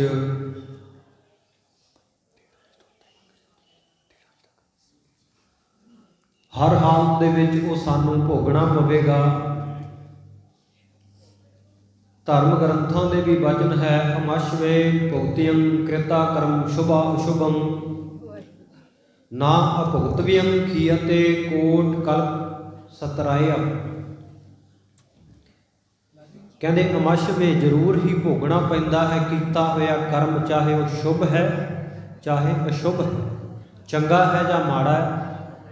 ਚੰਗੇ ਦਾ ਚੰਗਾ ਫਲ, ਮਾੜੇ ਦਾ ਮਾੜਾ ਫਲ ਸਾਨੂੰ ਪ੍ਰਾਪਤ ਹੋਣਾ। ਜਿਹਾ ਬੀਜੈ ਸੋ ਲੁਣੈ ਕਰਮਾ ਸੰਦੜਾ ਖੇਤ। ਇਹ ਕਰਮਾਂ ਦੀ ਖੇਤੀ ਹੈ, ਜਿਹੋ ਜਿਹਾ ਬੀਜਿਆ ਉਹੇ ਜਿਹਾ ਸਾਨੂੰ ਵੱਢਣਾ ਪੈਂਦਾ। ਇਹ ਨਹੀਂ ਫਰੀਦਾ ਲੋੜੈ ਦਾਖ ਬਿਜੌਰੀਆਂ, ਕਿੱਕਰ ਬੀਜੈ ਜੱਟ ਹੰਢੈ ਪੁੰਨ ਕਤਾਏ ਦਾ, ਪੈਦਾ ਲੋੜੈ ਪੱਟ। ਕਿੱਕਰਾਂ ਦੇ ਬੀਜ ਲਏ ਤੇ ਮਨੁੱਖ ਚਾਹੇ ਜਿਹੜਾ ਦਰਖਤ ਉੱਗਿਆ ਉਹਦੇ ਉੱਤੇ ਬਜੌਰ ਸ਼ਹਿਰ ਦੀਆਂ ਮਸ਼ਹੂਰ ਦਾਖਾਂ ਲੱਗ ਜਾਣ, ਕਦੇ ਹੋ ਸਕਦਾ ਭਾਈ? ਕੱਤ ਕੇ ਤਾਂ ਉੱਨ ਰੱਖੀ ਹੋਈ ਹੈ ਤੇ ਕਹੇ ਮੈਂ ਪਹਿਨਣਾ ਰੇਸ਼ਮੀ ਵਸਤਰ ਹੈ, ਇਹਦੇ ਤੋਂ ਰੇਸ਼ਮੀ ਕੱਪੜਾ ਬਣ ਜਾਏ, ਕਿ ਰੇਸ਼ਮ ਦਾ ਕੱਪੜਾ ਬਣ ਜਾਵੇਗਾ? ਨਹੀਂ, ਜਿਸ ਤਰ੍ਹਾਂ ਦਾ ਬੀਜਿਆ ਉਸ ਤਰ੍ਹਾਂ ਦਾ ਵੱਢਣਾ ਪੈਣਾ ਹੈ। ਫਰੀਦਾ ਲੋੜੈ ਦਾਖ ਬਿਜੌਰੀਆਂ, ਕਿੱਕਰ ਬੀਜੈ ਜੱਟ ਹੰਢੈ ਪੁੰਨ ਕਤਾਏ ਦਾ, ਪੈਦਾ ਲੋੜੈ ਪੱਟ। ਹੰਢਾਉਣਾ ਚਾਹੇ ਮੈਂ ਰੇਸ਼ਮ ਦੇ ਕੱਪੜੇ ਹੰਢਾਵਾਂ ਤੇ ਕੱਤ ਕੇ ਉੱਨ ਦਾ ਵਸਤਰ ਰੱਖਿਆ ਹੋਇਆ ਹੈ, ਉੱਨ ਦਾ ਵਸਤਰ ਤਿਆਰ ਕਰਾਇਆ ਤੇ ਫਿਰ ਉੱਨ ਵਾਲਾ ਹੀ ਪਹਿਨਣਾ ਪੈਣਾ ਨਾ, ਰੇਸ਼ਮੀ ਤਾਂ ਨਹੀਂ ਉਹਨੇ ਬਣ ਜਾਣਾ। ਇਸੇ ਤਰ੍ਹਾਂ ਕਰਮ ਮਾੜੇ ਕੀਤੇ ਹੋਣ ਤੇ ਫਲ ਚਾਹੀਏ ਵੀ ਚੰਗਾ ਮਿਲ ਜਾਏ, ਕਦੇ ਨਹੀਂ ਹੋ ਸਕਦਾ। ਔਰ ਕਰਮ ਚੰਗੇ ਕੀਤੇ ਐ ਤੇ ਉਹਨਾਂ ਦਾ ਫਲ ਕੋਈ ਮਾੜਾ ਦੇਣਾ ਚਾਹੇ ਤੇ ਉਹ ਫਲ ਜਿਹੜਾ ਮਾੜਾ ਵੀ ਨਹੀਂ ਦੇ ਸਕਦਾ। ਚੰਗੇ ਦਾ ਚੰਗਾ ਮਿਲਣਾ ਹੈ, ਮਾੜੇ ਦਾ ਮਾੜਾ ਮਿਲਣਾ ਹੈ। ਇਹ ਕਰਮ ਫਿਲਾਸਫੀ ਹੈ। ਇਹ ਕਰ ਕਰੇ ਸੋ ਇਹ ਕਰ ਪਾਏ। ਇੱਕ ਹੱਥ ਨਾਲ ਕੀਤਾ ਤੇ ਦੂਜੇ ਹੱਥ ਨਾਲ ਮਿਲ ਗਿਆ। ਗੁਰਬਾਣੀ ਕਹਿੰਦੀ ਆ ਜਿਸ ਤਰ੍ਹਾਂ ਦਾ ਕਰਮ ਕੀਤਾ ਉਸ ਤਰ੍ਹਾਂ ਦੇ ਮੱਥੇ ਦੇ ਉੱਤੇ ਤੇਰੇ ਲੇਖ ਲਿਖ ਕੇ ਵਾਹਿਗੁਰੂ ਨੇ ਇਸ ਸੰਸਾਰ ਦੇ ਵਿੱਚ ਤੈਨੂੰ ਭੇਜਿਆ। ਇੱਕ ਬੇਨਤੀ ਹੋਰ ਕਰਦੇ ਹਾਂ, ਗੁਰਬਾਣੀ ਜਾਂ ਗੁਰਮਤਿ ਵਿਚਾਰਧਾਰਾ ਕਰਮਾਂ ਦਾ ਮੱਥੇ ਉੱਤੇ ਉਕਰਿਆ ਤਾਂ ਮੰਨਦੀ ਆ। ਗੁਰਬਾਣੀ ਵਿੱਚ ਜਗ੍ਹਾ ਜਗ੍ਹਾ ਤੇ ਆਉਂਦਾ, ਜਿਨ ਮਸਤਕ ਧੁਰ ਹਰ ਲਿਖਿਆ ਤਿਨ ਹਰ ਲਿਖਤ ਲਲਾਟ ਲਿਖਾਸੇ, ਜੈਸੀ ਕਲਮ ਹੁੜੀ ਹੈ ਮਸਤਕ ਤੈਸੀ ਜੀ ਆੜੇ ਪਾਸ। ਜਿਹੋ ਜੀ ਕਲਮ ਮੱਥੇ ਦੇ ਉੱਤੇ ਵਾਹ ਦਿੱਤੀ ਗਈ, ਲੇਖ ਉਕਰ ਦਿੱਤੇ ਵਾਹਿਗੁਰੂ ਨੇ ਵਿਧਾਤਾ ਨੇ, ਉਸ ਤਰ੍ਹਾਂ ਦੀ ਜੀਵ ਨੂੰ ਜੀਵਨ ਦੇ ਵਿੱਚ ਮਿਲ ਜਾਂਦਾ ਸਭ ਕੁਝ। ਪਰ ਅੱਜ ਅਸੀਂ ਬਹੁਤੇ ਗੁੰਮਰਾਹ ਹੋਏ ਆ ਪੰਡਤਾਂ ਜੋਤਸ਼ੀਆਂ ਨੂੰ ਹੱਥ ਦਿਖਾਉਂਦੇ ਫਿਰਦੇ ਆ ਤੇ ਹੱਥਾਂ ਦੇ ਉੱਤੇ ਤਾਂ ਕਰਮ ਰੇਖਾ ਜਿਹੜੀ ਹੈ ਉਹ ਗੁਰਬਾਣੀ ਨੇ ਮੰਨੀ ਨਹੀਂ। ਗੁਰਬਾਣੀ ਮੰਨਦੀ ਨਹੀਂ ਵੀ ਹੱਥਾਂ ਦੇ ਉੱਤੇ, ਹੱਥਾਂ ਦੀਆਂ ਲਕੀਰਾਂ ਦੇ ਵਿੱਚ ਤੁਹਾਡੇ ਕਰਮ ਲਿਖੇ ਹੈ, ਕਿਉਂਕਿ ਕਰਮ ਤਾਂ ਉਹ ਵੀ ਭੋਗਦੇ ਆ ਭਾਈ ਜਿਨ੍ਹਾਂ ਦੇ ਹੱਥ ਨਹੀਂ ਹੁੰਦੇ। ਕੀ ਉਹਨਾਂ ਦੀ ਤਕਦੀਰ ਵਿੱਚ ਕੁਝ ਲਿਖਿਆ ਨਹੀਂ ਹੁੰਦਾ? ਉਹਨਾਂ ਦੇ ਕਰਮਾਂ ਵਿੱਚ ਕੁਝ ਲਿਖਿਆ ਨਹੀਂ ਹੁੰਦਾ? ਤੇ ਫਿਰ ਇਹ ਸਿੱਧ ਹੋ ਗਿਆ ਨਾ ਗੁਰਬਾਣੀ ਦੇ ਮੁਤਾਬਕ ਕਿ ਹੱਥ ਦਿਖਾਉਣੇ ਸਿਰਫ ਪਖੰਡ ਅਤੇ ਗੁੰਮਰਾਹਕੁੰਨ ਪ੍ਰਚਾਰ ਤੋਂ ਬਿਨਾਂ ਹੋਰ ਦੂਜਾ ਕੁਝ ਨਹੀਂ ਹੈ। ਜੋ ਲਿਖਿਆ ਵਾਹਿਗੁਰੂ ਨੇ ਵਿਧਾਤਾ ਨੇ ਉਹ ਤੁਹਾਡੇ ਮੱਥੇ ਉੱਤੇ ਲਿਖਿਆ। ਅਸੀਂ ਤੁਸੀਂ ਆਪਾਂ ਸਾਰੇ ਅੰਤਮ ਸੰਸਕਾਰਾਂ ਉੱਤੇ ਜਾਂਦੇ ਰਹਿੰਦੇ ਹਾਂ। ਜਿਸ ਪ੍ਰਾਣੀ ਦਾ, ਜਿਸ ਜੀਵ ਦਾ ਚੜ੍ਹਾਈ ਕੀਤੇ ਹੋਏ ਦਾ ਅੰਤਮ ਸੰਸਕਾਰ ਹੁੰਦਾ, ਉਹਦਾ ਜਦੋਂ ਸਰੀਰ ਦਾ ਸੰਸਕਾਰ ਹੋ ਜਾਂਦਾ, ਸਰੀਰ ਅਗਨ ਭੇਟ ਹੋ ਜਾਂਦਾ, ਤਾਂ ਉਸ ਵੇਲੇ ਕਦੇ ਧਿਆਨ ਦੇ ਨਾਲ ਦੇਖਿਆ ਹੋਵੇ ਕਿ ਜੀਵ ਦੇ ਮੱਥੇ ਦੇ ਉੱਤੇ ਜਿਹੜੀ ਹੱਡੀ ਆ ਨਾ, ਇਹਦੇ ਉੱਤੇ ਕੁਝ ਟੇਢੀਆਂ ਮੇਢੀਆਂ ਲੀਕਾਂ ਵਾਹੀਆਂ ਦੇਖੀਆਂ ਹੋਣਗੀਆਂ। ਉਹ ਕਰਮ ਲਿਖੇ ਹੁੰਦੇ ਆ ਵਾਹਿਗੁਰੂ ਨੇ। ਉਹ ਕੀ ਲਿਖਿਆ ਉਹਨੂੰ ਅਸੀਂ ਆ ਦੁਨੀਆ ਦੀ ਕਿਸੇ ਭਾਸ਼ਾ ਦਾ ਮਾਹਿਰ ਕੋਈ ਸਮਝ ਨਹੀਂ ਸਕਦਾ, ਕਿਉਂਕਿ ਵਾਹਿਗੁਰੂ ਕੀ ਪਤਾ ਉਹਦੀ ਬੋਲੀ ਕਿਹੜੀ ਆ, ਕਿਹੜੀ ਭਾਸ਼ਾ ਉਹਨੂੰ ਸਮਝ ਆਉਂਦੀ ਹੈ, ਕਿਹੜੀ ਭਾਸ਼ਾ ਉਹ ਲਿਖਦਾ। ਅਸੀਂ ਤਾਂ ਦੁਨਿਆਵੀ ਲਿਪੀਆਂ, ਦੁਨਿਆਵੀ ਭਾਸ਼ਾਵਾਂ ਜਾਣ ਸਕਦੇ ਹਾਂ, ਜਾਂ ਜਿਹੜੇ ਨਹੀਂ ਜਾਣਦੇ ਜਾ ਕੇ ਅਸੀਂ ਕਿਸੇ ਸਕੂਲ ਵਿੱਚੋਂ, ਕਾਲਜ ਵਿੱਚੋਂ, ਕਿਸੇ ਕੋਚਿੰਗ ਸੈਂਟਰ ਦੇ ਵਿੱਚੋਂ, ਕਿਸੇ ਆਈਲੈਟਸ ਸੈਂਟਰ ਦੇ ਵਿੱਚੋਂ ਜਾ ਕੇ ਸਿੱਖ ਲੈਂਦੇ ਆ। ਪਰ ਵਾਹਿਗੁਰੂ ਦੀ ਭਾਸ਼ਾ ਕਿਹੜੀ ਹੈ ਉਹ ਸਾਨੂੰ ਨਹੀਂ ਪਤਾ। ਉਹ ਮਸਤਕ ਦੇ ਉੱਤੇ ਲੇਖ ਲਿਖੇ ਜਿਹੜੇ ਇਸ ਪ੍ਰਕਾਰ ਗੁਰਬਾਣੀ ਮੰਨਦੀ ਹੈ, ਹੱਥਾਂ ਦੀਆਂ ਲਕੀਰਾਂ ਨੂੰ ਕਿਤੇ ਵੀ ਧੰਨ ਗੁਰੂ ਗ੍ਰੰਥ ਸਾਹਿਬ ਮਹਾਰਾਜ ਜੀ ਦੀ ਸਮੁੱਚੀ ਗੁਰਬਾਣੀ ਪੜ੍ਹ ਲਓ, ਇੱਕ ਓੰਕਾਰ ਤੋਂ ਲੈ ਕੇ 18, 10, 20 ਤੱਕ ਇੱਕ ਵੀ ਜਗ੍ਹਾ ਉੱਤੇ ਹੱਥਾਂ ਦੀਆਂ ਲਕੀਰਾਂ ਦਾ ਜਾਂ ਹੱਥਾਂ ਦੇ ਲੇਖਾਂ ਦਾ ਜ਼ਿਕਰ ਨਹੀਂ ਆਵੇਗਾ। ਜਿੱਥੇ ਮਿਲੇਗਾ ਉੱਥੇ ਮੱਥੇ ਦੇ ਲੇਖਾਂ ਦਾ ਜ਼ਿਕਰ ਜ਼ਰੂਰ ਮਿਲੇਗਾ। ਕਾਜੀ ਸਲਾਰਦੀਨ ਆਇਆ, ਗੁਰੂ ਮਹਾਰਾਜ ਬਚਨ ਕਰ ਰਹੇ ਆ, ਭਾਈ ਜੈਸੀ ਕਲਮ ਬੁੜੀ ਹੈ ਮਸਤਕ ਤੈਸੀ ਜੀ ਅੜੇ ਪਾਸ। ਜਿਹੋ ਜੀ ਕਲਮ ਵਾਹਿਗੁਰੂ ਵਿਧਾਤਾ ਅਕਾਲ ਪੁਰਖ ਨੇ ਵਾਹ ਦਿੱਤੀ ਤੁਹਾਡੇ ਮਸਤਕ ਦੇ ਉੱਤੇ ਜੀਵਾਂ ਦੇ, ਉਹ ਜਿਹਾ ਫਲ ਤੁਹਾਨੂੰ ਪ੍ਰਾਪਤ ਹੋ ਜਾਣਾ। ਮਨ ਵਿੱਚ ਸ਼ੰਕਾ ਹੋ ਗਿਆ, ਜੇ ਮੱਥੇ ਦੇ ਲਿਖੇ ਲੇਖਾਂ ਅਨੁਸਾਰ ਹੀ ਪ੍ਰਾਲਬਧ ਮਿਲਣੀ ਹੈ, ਸਭ ਕੁਝ ਪ੍ਰਾਪਤੀ ਹੋਣੀ ਹੈ, ਫਿਰ ਮੱਥਾ ਟੇਕਣ ਦਾ ਫਾਇਦਾ ਕੀ ਹੈ? ਇਹ ਸਵਾਲ ਆਪਣੇ ਵੀ ਮਨਾਂ ਵਿੱਚ ਪੈਦਾ ਹੁੰਦਾ ਹੋਵੇਗਾ ਵੀ ਜੇ ਸਭ ਕੁਝ ਕਰਮਾਂ ਮੁਤਾਬਕ ਹੀ ਹੈ, ਫਿਰ ਗੁਰੂ ਚਰਨਾਂ ਵਿੱਚ ਆਉਣ ਦਾ ਫਾਇਦਾ ਕੀ ਹੈ? ਮੱਥਾ ਟੇਕਣ ਦਾ ਫਾਇਦਾ ਕੀ ਹੋਇਆ? ਜਦੋਂ ਕਾਜੀ ਸਲਾਰਦੀਨ ਨੇ ਸ਼ੰਕਾ ਕੀਤਾ, ਗੁਰੂ ਮਹਾਰਾਜ ਨੇ ਖਜ਼ਾਨਚੀ ਸਿੰਘ ਨੂੰ ਬੁਲਾਇਆ, ਕਹਿੰਦੇ ਭਾਈ ਇੱਕ ਸਾਫ਼ ਕਾਗਜ਼ ਲਿਆ, ਖਜ਼ਾਨੇ ਦੇ ਵਿੱਚੋਂ ਸਾਡੀ ਮੋਹਰ ਚੱਕ ਕੇ ਲਿਆ ਤੇ ਸ਼ਾਹੀ ਲਿਆ, ਜਿਹਦੇ ਨਾਲ ਲਵੇੜ ਕੇ ਮੋਹਰ ਲਾਈ ਜਾਂਦੀ ਹੈ। ਕਾਜੀ ਨੂੰ ਕੋਲ ਬੁਲਾ ਲਿਆ। ਸਤਿਗੁਰੂ ਪਾਤਸ਼ਾਹ ਕਹਿੰਦੇ, ਕਾਜੀ ਸਾਹਿਬ ਕੀ ਗੱਲ ਸ਼ੰਕਾ ਮੰਨ ਰਹੇ ਹੋ? ਬੜੇ ਪਰੇਸ਼ਾਨ ਲੱਗ ਰਹੇ ਹੋ, ਗੱਲ ਦੱਸ ਦਿੱਤੀ। ਮਹਾਰਾਜ ਮੇਰੇ ਮਨ ਵਿੱਚ ਆ ਸ਼ੰਕਾ, ਜੇ ਮੱਥੇ ਦੇ ਲੇਖ ਮਿਟਣੇ ਹੀ ਨਹੀਂ, ਕਰਮਾਂ ਦਾ ਲਿਖਿਆ ਹੀ ਸਭ ਕੁਝ ਮਿਲਣਾ ਹੈ, ਫਿਰ ਆ ਗੁਰੂ ਚਰਨਾਂ ਵਿੱਚ ਆਉਣ ਦਾ, ਮੱਥਾ ਟੇਕਣ ਦਾ, ਬਾਣੀ ਪੜ੍ਹਨ ਦਾ, ਆ ਦਾਨ ਪੁੰਨ ਕਰਨ ਦਾ, ਪੂਜਾ ਪਾਠ ਕਰਨ ਦਾ ਫਾਇਦਾ ਕੀ ਆ? ਲੰਗਰ ਲਾਉਣ ਦਾ ਫਾਇਦਾ ਕੀ ਆ? ਸਤਿਗੁਰੂ ਕਹਿੰਦੇ ਹੁਣੇ ਜਵਾਬ ਦੇ ਦਿੰਦੇ ਆ। ਸਤਿਗੁਰੂ ਨੇ ਮੋਹਰ ਅੱਗੇ ਕੀਤੀ, ਕਹਿੰਦੇ ਕਾਜੀ ਸਾਹਿਬ ਆ ਅੱਖਰ ਪੜ੍ਹੋ ਤਾਂ ਕੀ ਲਿਖਿਆ? ਕਹਿੰਦਾ ਮਹਾਰਾਜ ਅੱਖਰ ਪੁੱਠੇ ਆ, ਕੁਝ ਪਤਾ ਨਹੀਂ ਲੱਗਦਾ ਕੀ ਲਿਖਿਆ। ਸਤਿਗੁਰੂ ਸੱਚੇ ਪਾਤਸ਼ਾਹ ਨੇ ਉਹ ਸਿਆਹੀ ਦੇ ਨਾਲ ਉਹ ਮੋਹਰ ਨੂੰ, ਠੱਪੇ ਨੂੰ ਲਵੇੜਿਆ, ਕਾਗਜ਼ ਦੀ ਹਿੱਕ ਦੇ ਉੱਤੇ ਲਾ ਦਿੱਤਾ। ਸਤਿਗੁਰੂ ਕਹਿੰਦੇ ਕਾਜੀ ਸਾਹਿਬ ਆ ਹੁਣ ਪੜ੍ਹੋ ਕੀ ਲਿਖਿਆ। ਜਦੋਂ ਦੇਖਿਆ ਉਹ ਮੋਹਰ ਦੇ ਅੱਖਰ ਸਿੱਧੇ ਹੋ ਕੇ ਲੱਗ ਗਏ ਅੱਖਰ ਦੇ ਉੱਤੇ, ਨਾਲ ਦੀ ਨਾਲ ਕਾਜੀ ਸਾਹਿਬ ਨੇ ਪੜ੍ਹ ਦਿੱਤਾ। ਕਹਿੰਦਾ ਮਹਾਰਾਜ ਆ ਲਿਖਿਆ। ਕਹਿੰਦੇ ਕਾਜੀ ਸਾਹਿਬ ਪਹਿਲਾਂ ਕਿਉਂ ਨਹੀਂ ਪੜ੍ਹੇ? ਕਹਿੰਦਾ ਜੀ ਪੁੱਠੇ ਸੀ, ਪੜ੍ਹੇ ਕਿਵੇਂ ਜਾਣ? ਆ ਹੁਣ ਇਹਦੇ ਉੱਤੇ ਲੱਗ ਗਏ ਆ ਕਾਗਜ਼ ਦੇ ਉੱਤੇ, ਤੁਸੀਂ ਪੁੱਠੀ ਕਰਕੇ ਇਹਨੂੰ ਮੋਹਰ ਨੂੰ ਲਾ ਦਿੱਤਾ, ਸਿਆਹੀ ਨਾਲ ਲਵੇੜ ਕੇ, ਤੇ ਅੱਖਰ ਸਿੱਧੇ ਹੋ ਗਏ। ਤਾਂ ਸਿੱਧੀ ਜੀ ਗੱਲ ਹੈ ਵੀ ਹੁਣ ਤਾਂ ਸਮਝ ਲੱਗਣੀ ਸੀ, ਪੜ੍ਹੇ ਜਾਣੇ ਸੀ, ਪੜ੍ਹਨ ਯੋਗ ਹੋ ਗਏ। ਸਤਿਗੁਰੂ ਕਹਿੰਦੇ ਕਾਜੀ ਸਾਹਿਬ ਇਸੇ ਤਰ੍ਹਾਂ ਹੀ ਮੱਥੇ ਦੇ ਲੇਖਾਂ ਦਾ ਵੀ ਵਿਚਾਰ ਜਿਹੜਾ ਸਮਝਣਾ। ਮੱਥੇ ਦੇ ਲੇਖ ਭਾਵੇਂ ਪੁੱਠੇ ਲਿਖੇ ਆ, ਕਰਮ ਤੇਰੇ ਭਾਵੇਂ ਮਾੜੇ ਲਿਖੇ ਆ, ਪਰ ਜਦੋਂ ਗੁਰੂ ਚਰਨਾਂ ਵਿੱਚ ਆ ਕੇ ਮੱਥਾ ਟਿਕਦਾ ਨਾ, ਜਿਵੇਂ ਉਹ ਮੋਹਰ ਲੱਗ ਗਈ ਕਾਗਜ਼ ਦੇ ਉੱਤੇ, ਅੱਖਰ ਸਿੱਧੇ ਹੋ ਗਏ, ਇਸੇ ਤਰ੍ਹਾਂ ਗੁਰੂ ਚਰਨਾਂ ਵਿੱਚ ਜਦੋਂ ਮੱਥਾ ਟੇਕਿਆ ਤੇ ਗੁਰੂ ਵਿੱਚ ਸਮਰੱਥ ਹੈ, ਗੁਰੂ ਪੁੱਠੇ ਲੇਖਾਂ ਨੂੰ ਵੀ ਸਿੱਧੇ ਕਰ ਦਿੰਦਾ ਹੈ। ਬੋਲੋ ਸਤਿਨਾਮ ਸ੍ਰੀ ਵਾਹਿਗੁਰੂ। ਉਹ ਪੁਸ਼ਟ ਬਾਤ ਤੇ ਭਈ ਸਿੱਧਰੀ, ਦੁਸ਼ਟ ਦੂਤ ਸਜਣਈ, ਜੋ ਕਿਰਪਾ ਗੋਬਿੰਦ ਭਈ।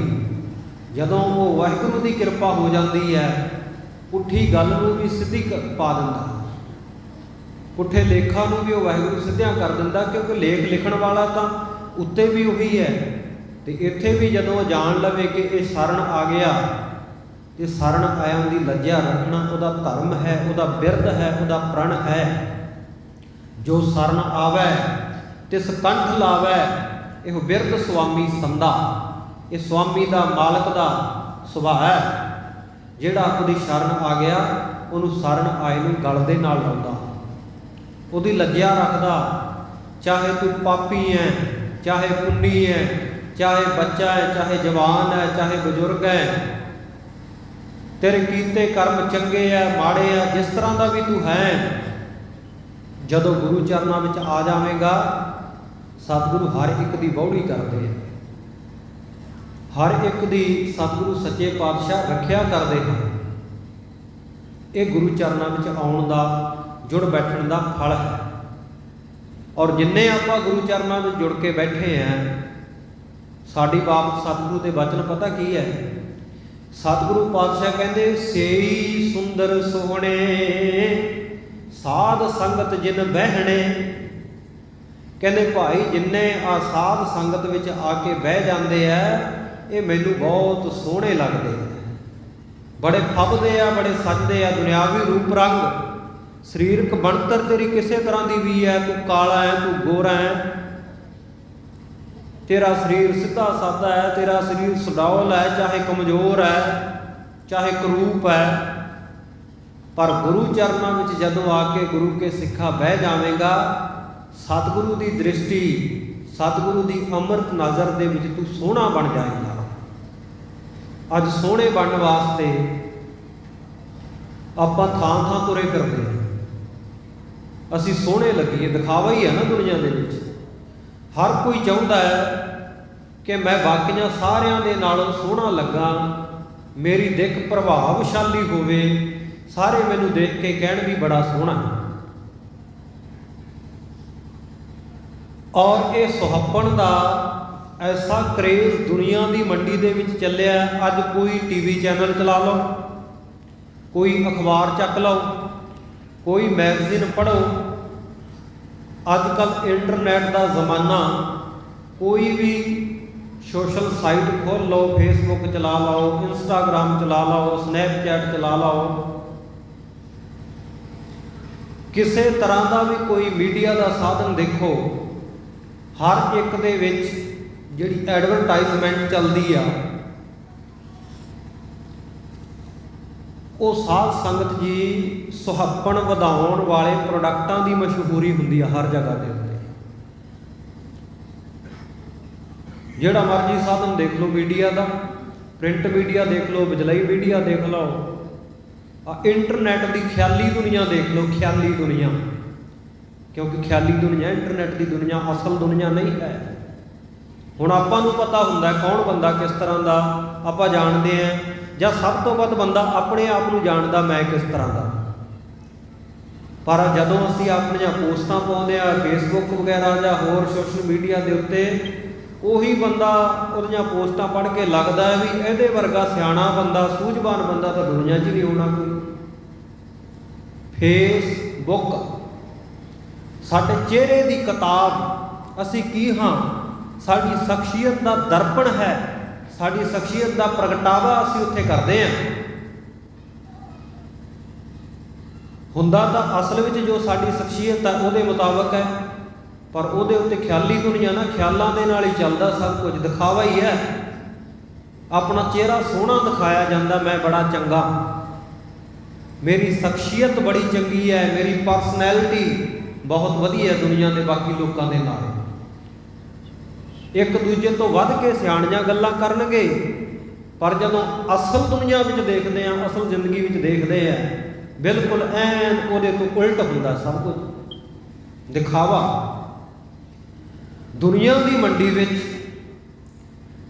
दुनियावी सुहप्पण की बहुत कदर है। जिहड़े मनदे इस गल, जिहड़े भाई सूरतां नालों सीरतां का मुल ज़्यादा पाउंदे, उन्हां दी नज़र विच खौरे ना होवे, पर जिथे सूरतां दे मुल पैंदे आ, उत्थे साध संगत सिर्फ सूरतां ही देखियां जांदियां, सिर्फ शक्लां देखियां जांदियां, चेहरे मोहरे देखे जाते हैं, कौन ज़्यादा सोहना है। इसे करके दुनिया विच सियाणप वालियां गल्लां साध संगत कोई करूप चेहरे वाला करदा ना, उन्होंने बहुती मानता नहीं दी जाती। इत्थे तां जिहड़े वड्डे वड्डे कंपीटीशन भी हुंदे आ, वड्डे वड्डे महा मुकाबले हुंदे आ, किते आ मिस इंडिया का मुकाबला, किते आ मिस एशिया का मुकाबला, किते हरेक देश का आपो अपना, ते किते जाके वड्डे पद्धर दे उत्ते ब्रह्मांड सुंदरियां कढ़ियां जांदियां चुन के, ਇਹ ਮਿਸ ਵਰਲਡ ਹੈ। ਕੀ ਦੇਖਿਆ ਜਾਂਦਾ? ਸਿਰਫ ਚਿਹਰੇ ਦਾ ਸੁਹੱਪਣ ਦੇਖਿਆ ਜਾਂਦਾ, ਤਨ ਨੂੰ ਨਗਨ ਕਰਕੇ ਦਿਖਾਇਆ ਜਾਂਦਾ। ਠੀਕ ਹੈ, ਥੋੜ੍ਹੇ ਬਹੁਤੇ ਚਲੋ ਸਵਾਲ ਵੀ ਜਨਰਲ ਨੌਲੇਜ ਦੇ ਪੁੱਛ ਲੈਂਦੇ ਹੋਣਗੇ, ਹਾਜ਼ਰ ਜਵਾਬੀ ਵੀ ਦੇਖਦੇ ਹੋਣਗੇ, ਪਰ ਸਤਿਗੁਰੂ ਸੱਚੇ ਪਾਤਸ਼ਾਹ ਜੀ ਦੀ ਨਜ਼ਰ ਦੇ ਵਿੱਚ ਸਿਰਫ ਦੁਨਿਆਵੀ ਸੁਹੱਪਣ ਪ੍ਰਵਾਨ ਨਹੀਂ ਹੈ। ਸਤਿਗੁਰੂ ਨੇ ਸੋਹਣੇ ਕਿਹਨੂੰ ਆਖਿਆ? ਸੇਈ ਸੁੰਦਰ ਸੋਹਣੇ ਸਾਧ ਸੰਗਤ ਜਿਨ ਬਹਿਣੇ। ਜਿਹੜੇ ਆ ਸਾਧ ਸੰਗਤ ਵਿੱਚ ਆ ਕੇ ਬਹਿੰਦੇ ਆ, ਤੂੰ ਗੋਰਾ ਹੈ, ਕਾਲਾ ਹੈ, ਤੂੰ ਅਪੰਗ ਹੈ, ਵਾਹਿਗੁਰੂ ਨੇ ਕੋਈ ਤੇਰੇ ਭਾਗਾਂ ਵਿੱਚ ਐਸਾ ਲਿਖਿਆ ਸਰੀਰ ਦੇ ਅੰਗ ਪੂਰੇ ਨਹੀਂ, ਪਰ ਗੁਰੂ ਦੀ ਨਜ਼ਰ ਵਿੱਚ ਫਿਰ ਵੀ ਤੂੰ ਸੋਹਣਾ। ਸਤਿਗੁਰੂ ਨੇ ਮੋਹਰ ਲਾ ਕੇ ਕਹਿ ਦਿੱਤਾ, ਸੇਈ ਸੁੰਦਰ ਸੋਹਣੇ ਸਾਧ ਸੰਗਤ ਜਿਨ ਬਹਿਣੇ।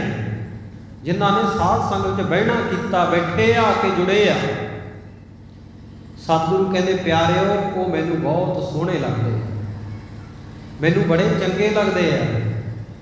ਤੇ ਅੱਜ ਕੱਲ੍ਹ ਤਾਂ ਸਿਰਫ ਦੁਨਿਆਵੀ ਸੁਹੱਪਣ ਨੂੰ ਬਹੁਤ ਮਹੱਤਤਾ ਦਿੱਤੀ ਜਾਂਦੀ ਆ। ਗੁਰਮਤਿ ਦਾ ਜਿਨ੍ਹਾਂ ਲੋਕਾਂ ਨੇ ਪ੍ਰਚਾਰ ਕਰਨਾ ਸੀ, ਗੁਰਮਤਿ ਦੀ ਗੱਲ ਦੱਸਣੀ ਸੀ, ਭਾਈ ਗੁਰੂ ਦੀ ਨਜ਼ਰ ਵਿੱਚ ਕੌਣ ਸੋਹਣਾ ਹੈ, ਉਹ ਪ੍ਰਚਾਰਕ ਵੀ ਅੱਜ ਐਸੀਆਂ ਗੱਲਾਂ ਦੱਸਣ ਦੀ ਬਜਾਏ ਉਹ ਵੀ ਕਹਿੰਦੇ ਆ ਨਹੀਂ ਜੀ ਜਿਹੜੀ ਮਿਸ ਵਰਲਡ ਹੁੰਦੀ ਹੈ ਨਾ ਉਹ ਸਾਰਿਆਂ ਤੋਂ ਸੋਹਣੀ ਲੱਗਦੀ ਆ, ਹਰ ਇਸਤਰੀ ਚਾਹੁੰਦੀ ਆ ਮੈਂ ਸੋਹਣੀ ਹੋਵਾਂ, ਮੈਂ ਸੋਹਣੀ ਲੱਗਾ ਸਭ ਨੂੰ। ਤੇ ਜੇ ਕੋਈ ਕਹੇ ਵੀ ਬਾਬਾ ਜੀ ਇਸ ਤਰ੍ਹਾਂ ਦੀਆਂ ਸਟੇਟਮੈਂਟਾਂ, ਇਸ ਤਰ੍ਹਾਂ ਦੇ ਵਿਚਾਰ ਗੁਰਮਤਿ ਦੀ ਸਟੇਜ ਤੋਂ ਦੇਣੇ ਯੋਗ ਨਹੀਂ ਹਨ, ਗੁਰੂ ਦੀ ਨਜ਼ਰ ਵਿੱਚ ਇਹ ਗੱਲਾਂ ਪ੍ਰਵਾਨ ਨਹੀਂ ਹਨ। ਤੇ ਅੱਗੋਂ ਸਟੇਟਮੈਂਟ ਆਉਂਦੀ ਆ ਜੀ ਇਹ ਲੋਕ ਤਾਂ ਪਿਛਾਂਹ ਖਿੱਚੂ ਵਿਚਾਰਾਂ ਵਾਲੇ ਆ, ਇਹ ਨਹੀਂ ਅੱਗੇ ਵਧਣ ਦੇਣਾ ਚਾਹੁੰਦੇ, ਇਹ ਤਾਂ ਚਾਹੁੰਦੇ ਆ ਵੀ ਆ ਸਾਡੇ ਸਾਰੇ ਸਿੱਖਾਂ ਦੀਆਂ ਬੱਚੀਆਂ ਦਸਤਾਰਾਂ ਬੰਨ੍ਹਣ ਤੇ ਢਾਡੀ ਜੱਥੇ ਬਣਾ ਲੈਣ। ਮਤਲਬ ਕੀ ਉਹਨਾਂ ਲੋਕਾਂ ਦੀ ਨਜ਼ਰ ਵਿੱਚ ਛੇਵੇਂ ਪਾਤਸ਼ਾਹ ਗੁਰੂ ਹਰਗੋਬਿੰਦ ਸਾਹਿਬ ਮਹਾਰਾਜ ਸੱਚੇ ਪਾਤਸ਼ਾਹ ਜੀ ਦੀ ਬਖਸ਼ਿਸ਼ ਕੀਤੀ ਹੋਈ ਢਾਡੀ ਕਲਾ ਇਹ ਨਿਗੂਣੀ ਹੈ, ਇਹ ਛੋਟੀ ਹੈ, ਇਹ ਨਿਊਨਤਮ ਹੈ, ਇਹ ਘਾਟੇ ਬੰਦਾ ਸੌਦਾ। ਪਰ ਮਿਸ ਵਰਲਡ ਬਣਨਾ, ਉਹ ਤਾਜ ਪਹਿਨ ਲੈਣਾ, ਉਹ ਉਹਨਾਂ ਦੀ ਨਜ਼ਰ ਵਿੱਚ ਜਿਹੜਾ ਸਿਰਫ ਦੁਨਿਆਵੀ ਧਨ ਦੇ ਨਾਲ ਹੀ ਉਹਦੀ ਗਿਣਤੀ ਕੀਤੀ ਜਾਂਦੀ ਹੈ ਵੀ ਇੰਨੇ ਲੱਖ ਦਾ ਜਾਂ ਇੰਨੇ ਕਰੋੜ ਦਾ ਹੋਵੇਗਾ, ਉਹਦਾ ਦਰਜਾ ਉੱਚਾ ਹੋ ਗਿਆ, ਫਿਰ ਕੀ ਉਹਨੂੰ ਗੁਰਮਤਿ ਦਾ ਪ੍ਰਚਾਰ ਕਹਾਂਗੇ? ਨਹੀਂ ਭਾਈ, ਗੁਰੂ ਦੀ ਨਜ਼ਰ ਵਿੱਚ ਸੋਹਣੇ ਉਹ ਹੈ ਸੇਈ ਸੁੰਦਰ ਸੋਹਣੇ ਸਾਧ ਸੰਗਤ ਜਿਨ ਬਹਿਣ। ਤੇ ਜੇ ਦੁਨਿਆਵੀ ਸੁਹੱਪਣ ਦੀ, ਦੁਨਿਆਵੀ ਚਤਰਾਈ ਦੀ ਵੀ ਗੱਲ ਕਰ ਲਈਏ ਜੀ, ਬੜੇ ਰਾਊਂਡ ਆਉਂਦੇ ਆ ਮਿਸ ਵਰਲਡ ਬਣਨ ਵਾਸਤੇ। ਕੱਲਾ ਇਹ ਨਹੀਂ ਹੈ ਕਿ ਉੱਥੇ ਸੁਹੱਪਣ ਦੇਖਿਆ ਜਾਂਦਾ, ਹਾਜ਼ਰ ਜਵਾਬੀ ਵੀ ਦੇਖਦੇ ਆ, ਸਵਾਲ ਜਵਾਬ ਚਤਰਾਈ ਵੀ ਪਰਖਦੇ ਆ ਬੰਦੇ ਦੀ। ਪਰ ਕੀ ਸਤਿਗੁਰੂ ਨੇ ਇਹਨਾਂ ਚੀਜ਼ਾਂ ਨੂੰ ਮਾਨਤਾ ਦਿੱਤੀ ਹੈ? ਧੰਨ ਗੁਰੂ ਗ੍ਰੰਥ ਸਾਹਿਬ ਮਹਾਰਾਜ ਜੀ ਦੀ ਬਾਣੀ ਪੜ੍ਹੀਏ, ਸਤਿਗੁਰੂ ਸੱਚੇ ਪਾਤਸ਼ਾਹ ਕਹਿੰਦੇ ਅਤ ਸੁੰਦਰ ਕੁਲੀਨ ਚਤੁਰ ਮੁਖ ਗਿਆਨੀ ਧਨਵੰਤ ਮਿਰਤਕ ਕਹੀਐ ਨਾਨਕਾ ਜਿਹ ਪ੍ਰੀਤ ਨਹੀਂ ਭਗਵਾਨ। ਕਿ ਸਤਿਗੁਰੂ ਦੀ ਨਜ਼ਰ ਵਿੱਚ ਉਹ ਸੋਹਣੇ ਆ, ਚਤੁਰ ਆ, ਸਿਆਣੇ ਆ, ਸੂਝਵਾਨ ਆ, ਧੰਨਵਾਦ। ਸਤਿਗੁਰੂ ਸੱਚੇ ਪਾਤਸ਼ਾਹ ਦੀ ਨਜ਼ਰ ਵਿੱਚ ਤਾਂ ਉਹ ਮੁਰਦੇ ਆ, ਮਿਰਤਕ ਕਹੀਐ ਨਾਨਕਾ, ਮੁਰਦੇ ਆਖੋ ਉਹਨਾਂ ਨੂੰ। ਜਿਹ ਪ੍ਰੀਤ ਨਹੀਂ ਭਗਵੰਤ, ਰੱਬ ਦੇ ਪ੍ਰੇਮ ਨਾਲ ਉਹ ਟੁੱਟੇ ਹੋਏ ਆ। ਦੁਨਿਆਵੀ ਤੌਰ ਦੇ ਉੱਤੇ ਚਾਹੇ ਸੁਹੱਪਣ ਚੱਕੀ ਫਿਰਦੇ ਆ, ਚਾਹੇ ਧਨ ਚੱਕੀ ਫਿਰਦੇ ਆ, ਚਾਹੇ ਚਤੁਰਾਈਆਂ, ਜਾਂ ਆਪਣੀ ਵਿੱਦਿਆ ਦੇ ਮਾਣ ਹੰਕਾਰ ਵਿੱਚ ਹੈ। ਸਤਿਗੁਰੂ ਸੱਚੇ ਪਾਤਸ਼ਾਹ ਕਹਿੰਦੇ ਮੁਰਦੇ ਹੈ। ਕਬੀਰ ਜਿਹ ਘਰ ਸਾਧ ਨਾ ਸੇਵੀਐ ਹਰ ਕੀ ਪੂਜਾ ਨਾਹੇ, ਤੇ ਘਰ ਮਰ ਹਟ ਸਾਰਖੇ ਭੂਤ ਵਸੈ ਤਨ ਮਾਹੇ। ਸਤਿਗੁਰੂ ਕਹਿੰਦੇ ਵਿਵਹਾਰੀ ਲਾਈਨ ਵਿੱਚੋਂ ਤੁਸੀਂ ਗ੍ਰਸਤੀ ਲਾਈਨ ਵਿੱਚੋਂ, ਗ੍ਰਸਤੀ ਲਾਈਨ ਦੇ ਵਿੱਚ ਰਹਿੰਦਿਆਂ ਹੋਇਆਂ ਵੀ ਪਰਮਾਰਥ ਦੇ ਨਾਲ ਜੁੜਨਾ ਇਹ ਕਿਰਪਾ ਤੋਂ ਬਿਨਾਂ ਪ੍ਰਾਪਤੀ ਨਹੀਂ। ਨਹੀਂ ਤਾਂ ਪੁਰਾਤਨ ਜਿਹੜੇ ਧਰਮ ਗ੍ਰੰਥ ਸੀ ਉਹਨਾਂ ਦੇ ਸਿਧਾਂਤ ਨੂੰ ਸਤਿਗੁਰੂ ਨੇ ਗੁਰਬਾਣੀ ਵਿੱਚ ਨਿਰੂਪਣ ਕੀਤਾ। ਪੁੱਤਰ ਕਲੱਤਰ ਗ੍ਰਸਤ ਕੇ ਫਾਸਾ, ਹੋਣ ਨਾ ਪਾਈਆ ਰਾਮ ਕੇ ਦਾਸਾ। ਪੁਰਾਣੇ ਲੋਕ ਕਹਿੰਦੇ ਸਨ ਧਰਮਾਂ ਨੂੰ ਮੰਨਣ ਵਾਲੇ ਕਿ ਆ ਪੁੱਤਰ, ਇਸਤਰੀ, ਧਨ ਪਦਾਰਥ, ਸੁੰਦਰ ਮਕਾਨ, ਇਹ ਤਾਂ ਗ੍ਰਹਿਸਥ ਦੀਆਂ ਜੀਵਨ ਦੀਆਂ ਫਾਹੀਆਂ ਹਨ। ਇਹਨਾਂ ਵਿੱਚੋਂ ਬੰਦਾ ਛੁੱਟ ਨਹੀਂ ਸਕਦਾ, ਰੱਬ ਦਾ ਦਾਸ ਨਹੀਂ ਹੋ ਸਕਦਾ, ਰੱਬ ਦਾ ਪਿਆਰਾ ਨਹੀਂ ਬਣ ਸਕਦਾ। ਪਰ ਧੰਨ ਗੁਰੂ ਨਾਨਕ ਦੇਵ ਮਹਾਰਾਜ ਸੱਚੇ ਪਾਤਸ਼ਾਹ ਨੇ ਐਸਾ ਸੁਖਾਲਾ ਰਸਤਾ ਸਾਨੂੰ ਦਿੱਤਾ ਹੈ, ਸੌਖਾ ਮਾਰਗ ਬਖਸ਼ਿਆ ਹੈ। ਸਤਿਗੁਰੂ ਸੱਚੇ ਪਾਤਸ਼ਾਹ ਨੇ ਰਾਜ ਯੋਗ ਬਖਸ਼ਿਆ ਸਾਨੂੰ। ਘਰਾਂ ਪਰਿਵਾਰਾਂ ਵਿੱਚ ਵੀ ਰਹਿਣਾ ਤੇ ਵਾਹਿਗੁਰੂ ਦੇ ਨਾਮ ਨਾਲ ਵੀ ਜੁੜਨਾ। ਤੂੰ ਗੁਰ ਪ੍ਰਸਾਦੀ ਕਰ ਰਾਜ ਯੋਗ, ਰਾਜ ਯੋਗ ਬਖਸ਼ਿਆ ਸਤਿਗੁਰੂ ਨੇ। ਸਤਿਗੁਰੂ ਸੱਚੇ ਪਾਤਸ਼ਾਹ ਕਹਿੰਦੇ ਹਸੰਦਿਆਂ ਖੇਲੰਦਿਆਂ ਪੈਨੰਦਿਆਂ ਖਾਵੰਦਿਆਂ ਵਿੱਚੇ ਹੋਵੇ ਮੁਕਤ। ਸਭ ਕੁਝ ਕਰ ਹੱਸਦਾ ਖੇਡਦਾ ਰਹਿ, ਪਰਿਵਾਰ ਦੇ ਵਿੱਚ ਜ਼ਿੰਮੇਵਾਰੀਆਂ ਨੂੰ ਨਿਭਾ, ਬੱਚੇ ਬੱਚੀਆਂ ਦਾ ਪਾਲਣ ਪੋਸ਼ਣ ਜ਼ਿੰਮੇਵਾਰੀ ਸਹਿਤ ਕਰ, ਧਨ ਵੀ ਕਮਾ, ਕੰਮਕਾਰ ਵੀ ਕਰ। ਨਾਮਾ ਕਹਿ ਤਲੋਚਨਾ ਮੁਖ ਤੇ ਰਾਮ ਸਮਾਲ, ਹਾਥ ਪਾਓ ਕਰ ਕਾਮ ਸਭ ਚੀਤ ਨਰੰਜਨ ਨਾਲ। ਆਪਣੇ ਚਿੱਤ ਨੂੰ ਵਾਹਿਗੁਰੂ ਨਾਲ ਲਾ ਕੇ ਰੱਖੀ, ਹੱਥੀ ਪੈਰੀ ਕੰਮ ਵੀ ਕਰਦਾ ਰਹਿ।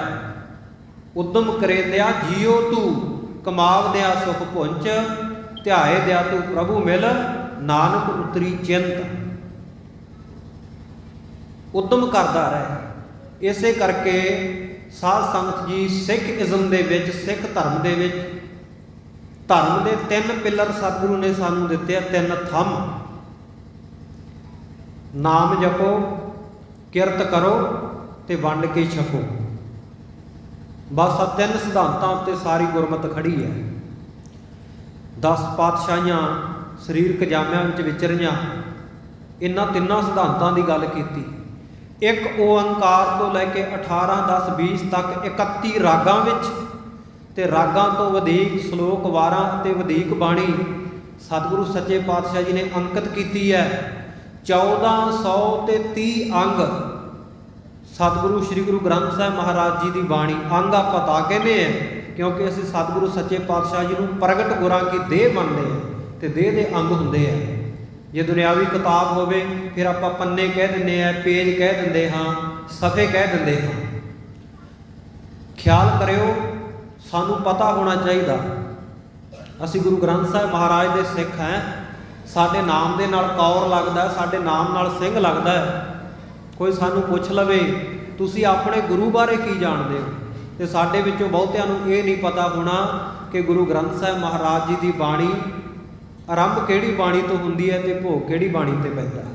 ਉੱਦਾਂ ਅਸੀਂ ਗੁਰੂ ਕੇ ਸਿੱਖ ਕਹਾਉਂਦੇ ਹਾਂ ਤੇ ਨਾਅਰੇ ਮਾਰਦੇ ਹਾਂ ਹਰ ਟਾਈਮ, ਰਾਜ ਕਰੇਗਾ ਖਾਲਸਾ। ਵੀ ਖਾਲਸੇ ਬਣਨ ਵਾਲੇ ਪਾਸੇ ਰਸਤੇ, ਉਸ ਰਸਤੇ ਤਾਂ ਪਈਏ, ਉਹ ਰਾਹ ਤਾਂ ਤੁਰੀਏ। ਸਾਨੂੰ ਤਾਂ ਆਪਣੇ ਗੁਰੂ ਬਾਰੇ ਨਹੀਂ ਪਤਾ, ਦੁਨੀਆ ਨੂੰ ਕੀ ਦੱਸਾਂਗੇ, ਸਾਨੂੰ ਆਪਣੇ ਆਪ ਨੂੰ ਨਹੀਂ ਪਤਾ। ਤੇ ਖਿਆਲ ਕਰੋ, ਚੇਤੇ ਰੱਖਿਓ, ਧੰਨ ਗੁਰੂ ਗ੍ਰੰਥ ਸਾਹਿਬ ਮਹਾਰਾਜ ਸੱਚੇ ਪਾਤਸ਼ਾਹ ਜੀ ਦੀ ਆਰੰਭਤਾ ਜਪਜੀ ਸਾਹਿਬ ਦੇ ਪਾਠ ਨਾਲ ਹੁੰਦੀ ਆ। ਭੋਗ ਦੇ ਸ਼ਲੋਕ 9ਵੇਂ ਪਾਤਸ਼ਾਹ ਦੇ ਜਿਹੜੇ ਆਪਾਂ ਹਰ ਭੋਗ ਤੇ ਜਾ ਕੇ ਸੁਣਦੇ ਆ, ਗੁਣ ਗੋਬਿੰਦ ਗਾਇਓ ਨਹੀਂ ਜਨਮ ਅਕਾਰਤ ਕੀਨ, ਇੱਥੇ ਭੋਗ ਪਾਏ ਜਾਂਦੇ ਆ। ਨਾਲ ਮੁੰਦਾਵਣੀ ਪੜ੍ਹੀ ਜਾਂਦੀ ਆ। ਥਾਲ ਵਿੱਚ 3 ਵਸਤੂ ਪਈਓ, 7 ਸੰਤੋਖ ਵਿਚਾਰੋ। ਉਸ ਤੋਂ ਬਾਅਦ ਰਾਗਮਾਲਾ, ਰਾਗ ਏਕ ਸੰਗ ਪੰਚ ਬਰੰਗਨ ਸੰਗ ਅਲਾਪੈ ਆਠੋ ਨੰਦਨ। ਤੇ ਭੋਗ ਕਿੱਥੇ ਜਾ ਕੇ ਪੈਂਦਾ? ਖਸਟ ਰਾਗ ਉਨ ਗਾਏ ਸੰਗ ਰਾਗਨੀ 30, ਸਭੈ ਪੁੱਤਰ ਰਾਗਨ ਕੇ 18, 10, 20। ਇੱਕ ਓਅੰਕਾਰ ਤੋਂ ਆਰੰਭਤਾ, 18, 10, 20 ਤੇ ਸਮਾਪਤੀ ਹੈ। ਸੰਗਤ ਵਿੱਚ ਆਈਏ ਤੇ ਜੇ ਸਾਨੂੰ ਸਿੱਖਣ ਨੂੰ ਕੁਝ ਨਾ ਮਿਲੇ ਫਿਰ ਉਹ ਕਥਾ ਕੀਰਤਨ ਦਾ ਫਾਇਦਾ ਕੀ ਹੈ ਭਾਈ? ਕੁਝ ਨਾ ਕੁਝ ਸਿੱਖਣ ਵਾਸਤੇ ਬਹਿੰਦੇ ਆ, ਅਸੀਂ ਸਿੱਖ ਹਾਂ। ਤੇ ਸਿੱਖੀ ਦਾ ਰਸਤਾ ਕੀ ਹੈ? ਸਤਿਗੁਰੂ ਪਾਤਸ਼ਾਹ ਕਹਿੰਦੇ ਸਿੱਖ ਸਿਰਫ ਕੇਸ ਰੱਖ ਕੇ, ਧਰਮ ਦਾ ਬਾਣਾ ਧਾਰਨ ਕਰਕੇ, ਨਾਮ ਦੇ ਨਾਲ ਕੌਰ ਜਾਂ ਨਾਮ ਦੇ ਨਾਲ ਸਿੰਘ ਲਾ ਕੇ ਇਕੱਲਾ ਕੋਈ ਸਿੱਖ ਨਹੀਂ ਬਣ ਜਾਂਦਾ। ਇਹ ਤੋਂ ਵਧੇਕ ਹੋਰ ਵੀ ਹੈ। ਸਤਿਗੁਰੂ ਪਾਤਸ਼ਾਹ ਕਹਿੰਦੇ ਸਿੱਖੀ ਸਿੱਖਿਆ ਗੁਰ ਵਿਚਾਰ, ਗੁਰੂ ਦੀ ਸਿੱਖਿਆ ਦੀ ਵਿਚਾਰ ਕਰਨੀ, ਗੁਰੂ ਦੀ ਬਾਣੀ ਨੂੰ ਵਿਚਾਰਨਾ, ਇਹ ਸਿੱਖੀ ਹੈ। ਇਹ ਸਿੱਖੀ ਦਾ ਰਸਤਾ। ਗੁਰਸਿੱਖ ਮੀਤ ਚੱਲੋ ਗੁਰ ਚਾਲੀ, ਜੋ ਗੁਰ ਕਹੈ ਸੋਈ ਭਲ ਮਨ ਹੋ, ਹਰ ਹਰ ਕਥਾ ਨਰਾਲੀ ਹੈ। ਗੁਰੂ ਕੇ ਸਿੱਖਾ ਜਿਹੜੀ ਚਾਲੀ, ਜਿਹੜੀ ਪ੍ਰਪਾਟੀ, ਜਿਹੜਾ ਰਸਤਾ ਜਿਹੜਾ ਮਾਰਗ ਤੇਰੇ ਗੁਰੂ ਨੇ ਤੈਨੂੰ ਦਿੱਤਾ ਹੈ ਉਸ ਰਸਤੇ ਉੱਤੇ, ਉਸ ਚਾਲ ਦੇ ਉੱਤੇ ਚੱਲ। ਜੋ ਗੁਰੂ ਕਹਿੰਦਾ ਉਹਨੂੰ ਭਲਾ ਕਰਕੇ ਮੰਨਣਾ। ਬਾਣੀ ਗੁਰੂ, ਗੁਰੂ ਹੈ ਬਾਣੀ, ਵਿੱਚ ਬਾਣੀ ਅੰਮ੍ਰਿਤ ਸਾਰੇ, ਗੁਰਬਾਣੀ ਕਹੈ ਸੇਵਕ ਜਨ ਮਾਨੈ, ਪ੍ਰਤੱਖ ਗੁਰੂ ਨਿਸਤਾਰੇ। ਜੋ ਗੁਰਬਾਣੀ ਕਹੈ, ਜੋ ਗੁਰੂ ਬਚਨ ਕਹਿੰਦਾ ਹੈ। ਬਾਣੀ ਕੀ ਹੈ? ਬਚਨ, ਗੁਰੂ ਦੁਆਰਾ ਬੋਲੇ ਹੋਏ ਬੋਲ। ਜੋ ਗੁਰੂ ਬਾਣੀ ਕਹੇ, ਜੋ ਗੁਰੂ ਬਚਨ ਕਰੇ, ਸੇਵਕ ਜਨ ਮੰਨੈ। ਸੇਵਕ ਜਨ ਕੌਣ ਹੈ? ਜਿਹੜਾ ਉਹਨਾਂ ਨੂੰ ਮੰਨ ਲਵੇ। ਸੋ ਸਿੱਖ ਸਖਾ ਬੰਧਪ ਹੈ ਭਾਈ, ਜੇ ਗੁਰ ਕੇ ਭਾਣੇ ਵਿੱਚ ਆਵੈ, ਆਪਣੇ ਭਾਣੇ ਜੋ ਚੱਲੈ ਭਾਈ, ਵਿਛੜ ਚੋਟਾਂ ਖਾਵੈ। ਜਿਹੜਾ ਆਪਣੇ ਭਾਣੇ ਵਿੱਚ ਆਪਣੀ ਮਨ ਦੀ ਮਰਜ਼ੀ ਨਾਲ ਚੱਲਦਾ ਉਹਨੂੰ ਤਾਂ ਆਪਾਂ ਮਨਮਤੀਆ ਕਹਿੰਦੇ ਆ, ਤੇ ਜਿਹੜਾ ਗੁਰੂ ਦੇ ਭਾਣੇ ਅਨੁਸਾਰ, ਗੁਰੂ ਦੇ ਰਸਤੇ ਉੱਤੇ, ਗੁਰੂ ਦੇ ਮਾਰਗ ਦੇ ਉੱਤੇ ਚੱਲਦਾ, ਉਹ ਭਾਈ ਗੁਰਮਤੀਆ, ਗੁਰਮੁਖ ਆਪਾਂ ਉਹਨੂੰ ਕਹਿ ਦਿੰਦੇ ਆ। ਜਿਹਨੇ ਮੁੱਖ ਗੁਰੂ ਨੂੰ ਜਾਣਿਆ, ਜਾਂ ਜਿਹਦਾ ਮੁੱਖ ਗੁਰੂ ਵੱਲ ਹੈ, ਠੇਕੇ ਵੱਲ ਨਹੀਂ ਹੈ, ਜਿਹਦਾ ਮੁੱਖ ਗੁਰੂ ਵੱਲ ਹੈ, ਮੜੀ ਵੱਲ ਨਹੀਂ ਹੈ, ਜਿਹਦਾ ਮੁੱਖ ਗੁਰੂ ਵੱਲ ਹੈ, ਕਿਸੇ ਦੇਹਧਾਰੀ ਗੁਰੂ ਪਖੰਡੀ ਦੇ ਡੇਰੇ ਵੱਲ ਨਹੀਂ ਹੈ, ਉਹ ਗੁਰਮੁਖ ਹੈ। ਜਿਹਨੇ ਮੁੱਖ ਗੁਰੂ ਨੂੰ ਜਾਣਿਆ, ਜਾਂ ਜਿਨ੍ਹਾਂ ਦਾ ਮੁੱਖ ਗੁਰੂ ਵੱਲ ਹੈ, ਤੇ ਜਾਂ ਸਾਧ ਸੰਗਤ ਜੀ ਗੁਰੂ ਨੂੰ ਜਿਹੜੇ ਮੁੱਖ ਤੌਰ ਤੇ ਜਾਣਦੇ ਆ, ਹੋਰ ਬਾਕੀਆਂ ਨੂੰ ਗਾਉਣ ਗਿਣਦੇ ਆ, ਗੁਰੂ ਨੂੰ ਵੱਡਾ ਗਿਣਦੇ ਆ। ਗਿਆਨ ਧਿਆਨ ਕਿਛ ਕਰਮ ਨਾ ਜਾਣਾ, ਸਾਰ ਨਾ ਜਾਣਾ ਤੇਰੀ, ਸਭ ਤੇ ਵੱਡਾ ਸਤਿਗੁਰ ਨਾਨਕ, ਜਿਨ ਕਲ ਰਾਖੀ ਮੇਰੀ। ਜਿਹਨੇ ਕਲਯੁਗ ਦੇ ਵਿੱਚ ਮੇਰੀ ਪੱਤ ਰੱਖੀ ਹੈ, ਮੇਰੀ ਇੱਜ਼ਤ ਰੱਖੀ ਹੈ, ਆ ਮੈਨੂੰ ਇੰਨਾ ਮਾਨ ਸਨਮਾਨ ਦਿੱਤਾ, ਇੰਨੀ ਸੁੰਦਰ ਦੇਹ ਬਖਸ਼ੀ ਹੈ।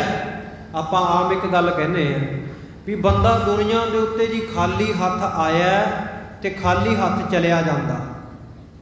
ਇਹ ਠੀਕ ਹੈ, ਸਾਡੀ ਦੁਨਿਆਵੀ ਲੋਕਾਂ ਦੀ ਸਟੇਟਮੈਂਟ ਹੋ ਸਕਦੀ ਹੈ, ਸਾਡੇ ਵਿਚਾਰ ਹੋ ਸਕਦੇ ਆ, ਪਰ ਗੁਰੂ ਦੀ ਨਜ਼ਰ ਵਿੱਚ ਦੇਖੀਏ, ਨਾ ਤਾਂ ਮਨੁੱਖ ਖਾਲੀ ਹੱਥ ਆਇਆ ਤੇ ਨਾ ਹੀ ਖਾਲੀ ਹੱਥ ਇੱਥੋਂ ਜਾਂਦਾ। ਬਹੁਤ ਬਖਸ਼ਿਸ਼ਾਂ ਦੇ ਕੇ ਗੁਰੂ ਸਾਨੂੰ ਇੱਥੇ ਭੇਜਦਾ। ਆ ਸਾਨੂੰ ਪਹਿਲਾਂ ਤਾਂ ਕਿੰਨਾ ਸੁਨਹਿਰੀ ਸਮਾਂ ਬਖਸ਼ਦਾ ਹੈ ਸੰਸਾਰ ਵਿੱਚ ਰਹਿਣ ਦਾ, ਤੇ ਕਿੰਨੇ ਅਮੋਲਕ ਸਵਾਸ ਦੇ ਕੇ ਭੇਜਦਾ। ਆਪਾਂ ਖਾਲੀ ਹੱਥ ਕਿਵੇਂ ਹੋਏ? ਸਵਾਸਾਂ ਵਰਗੀ ਪੂੰਜੀ ਕਿਤੇ ਹੈ? ਉਹ ਸਵਾਸ ਜਿਹੜੇ ਵਾਹਿਗੁਰੂ ਨੇ ਗਿਣ ਕੇ ਪਾਏ ਆ, ਸਮੇਂ ਦੀ ਗਿਣਤੀ ਮਿਣਤੀ ਕਰਕੇ ਸਾਨੂੰ ਇੱਥੇ ਦੁਨੀਆ ਵਿੱਚ ਜਨਮ ਬਾਅਦ ਵਿੱਚ ਦਿੱਤਾ ਹੈ। ਪਹਿਲਾਂ ਵਾਹਿਗੁਰੂ ਸਾਡੇ ਮਰਨ ਦਾ ਦਿਨ ਨਿਯਤ ਕਰਦਾ, ਇਹਨੂੰ ਵਾਪਸ ਕਦੋਂ ਬੁਲਾਉਣਾ। ਆਪਾਂ ਸ਼ਬਦ ਪੜ੍ਹਦੇ ਹਾਂ ਆਮ ਭੋਗਾਂ ਵੇਲੇ, ਜਦੋਂ ਕਿਸੇ ਮਰਗ ਦਾ ਭੋਗ ਹੁੰਦਾ, ਘੱਲੇ ਆਵੈ ਨਾਨਕਾ ਸੱਦੇ ਉੱਠੀ ਜਾਏ।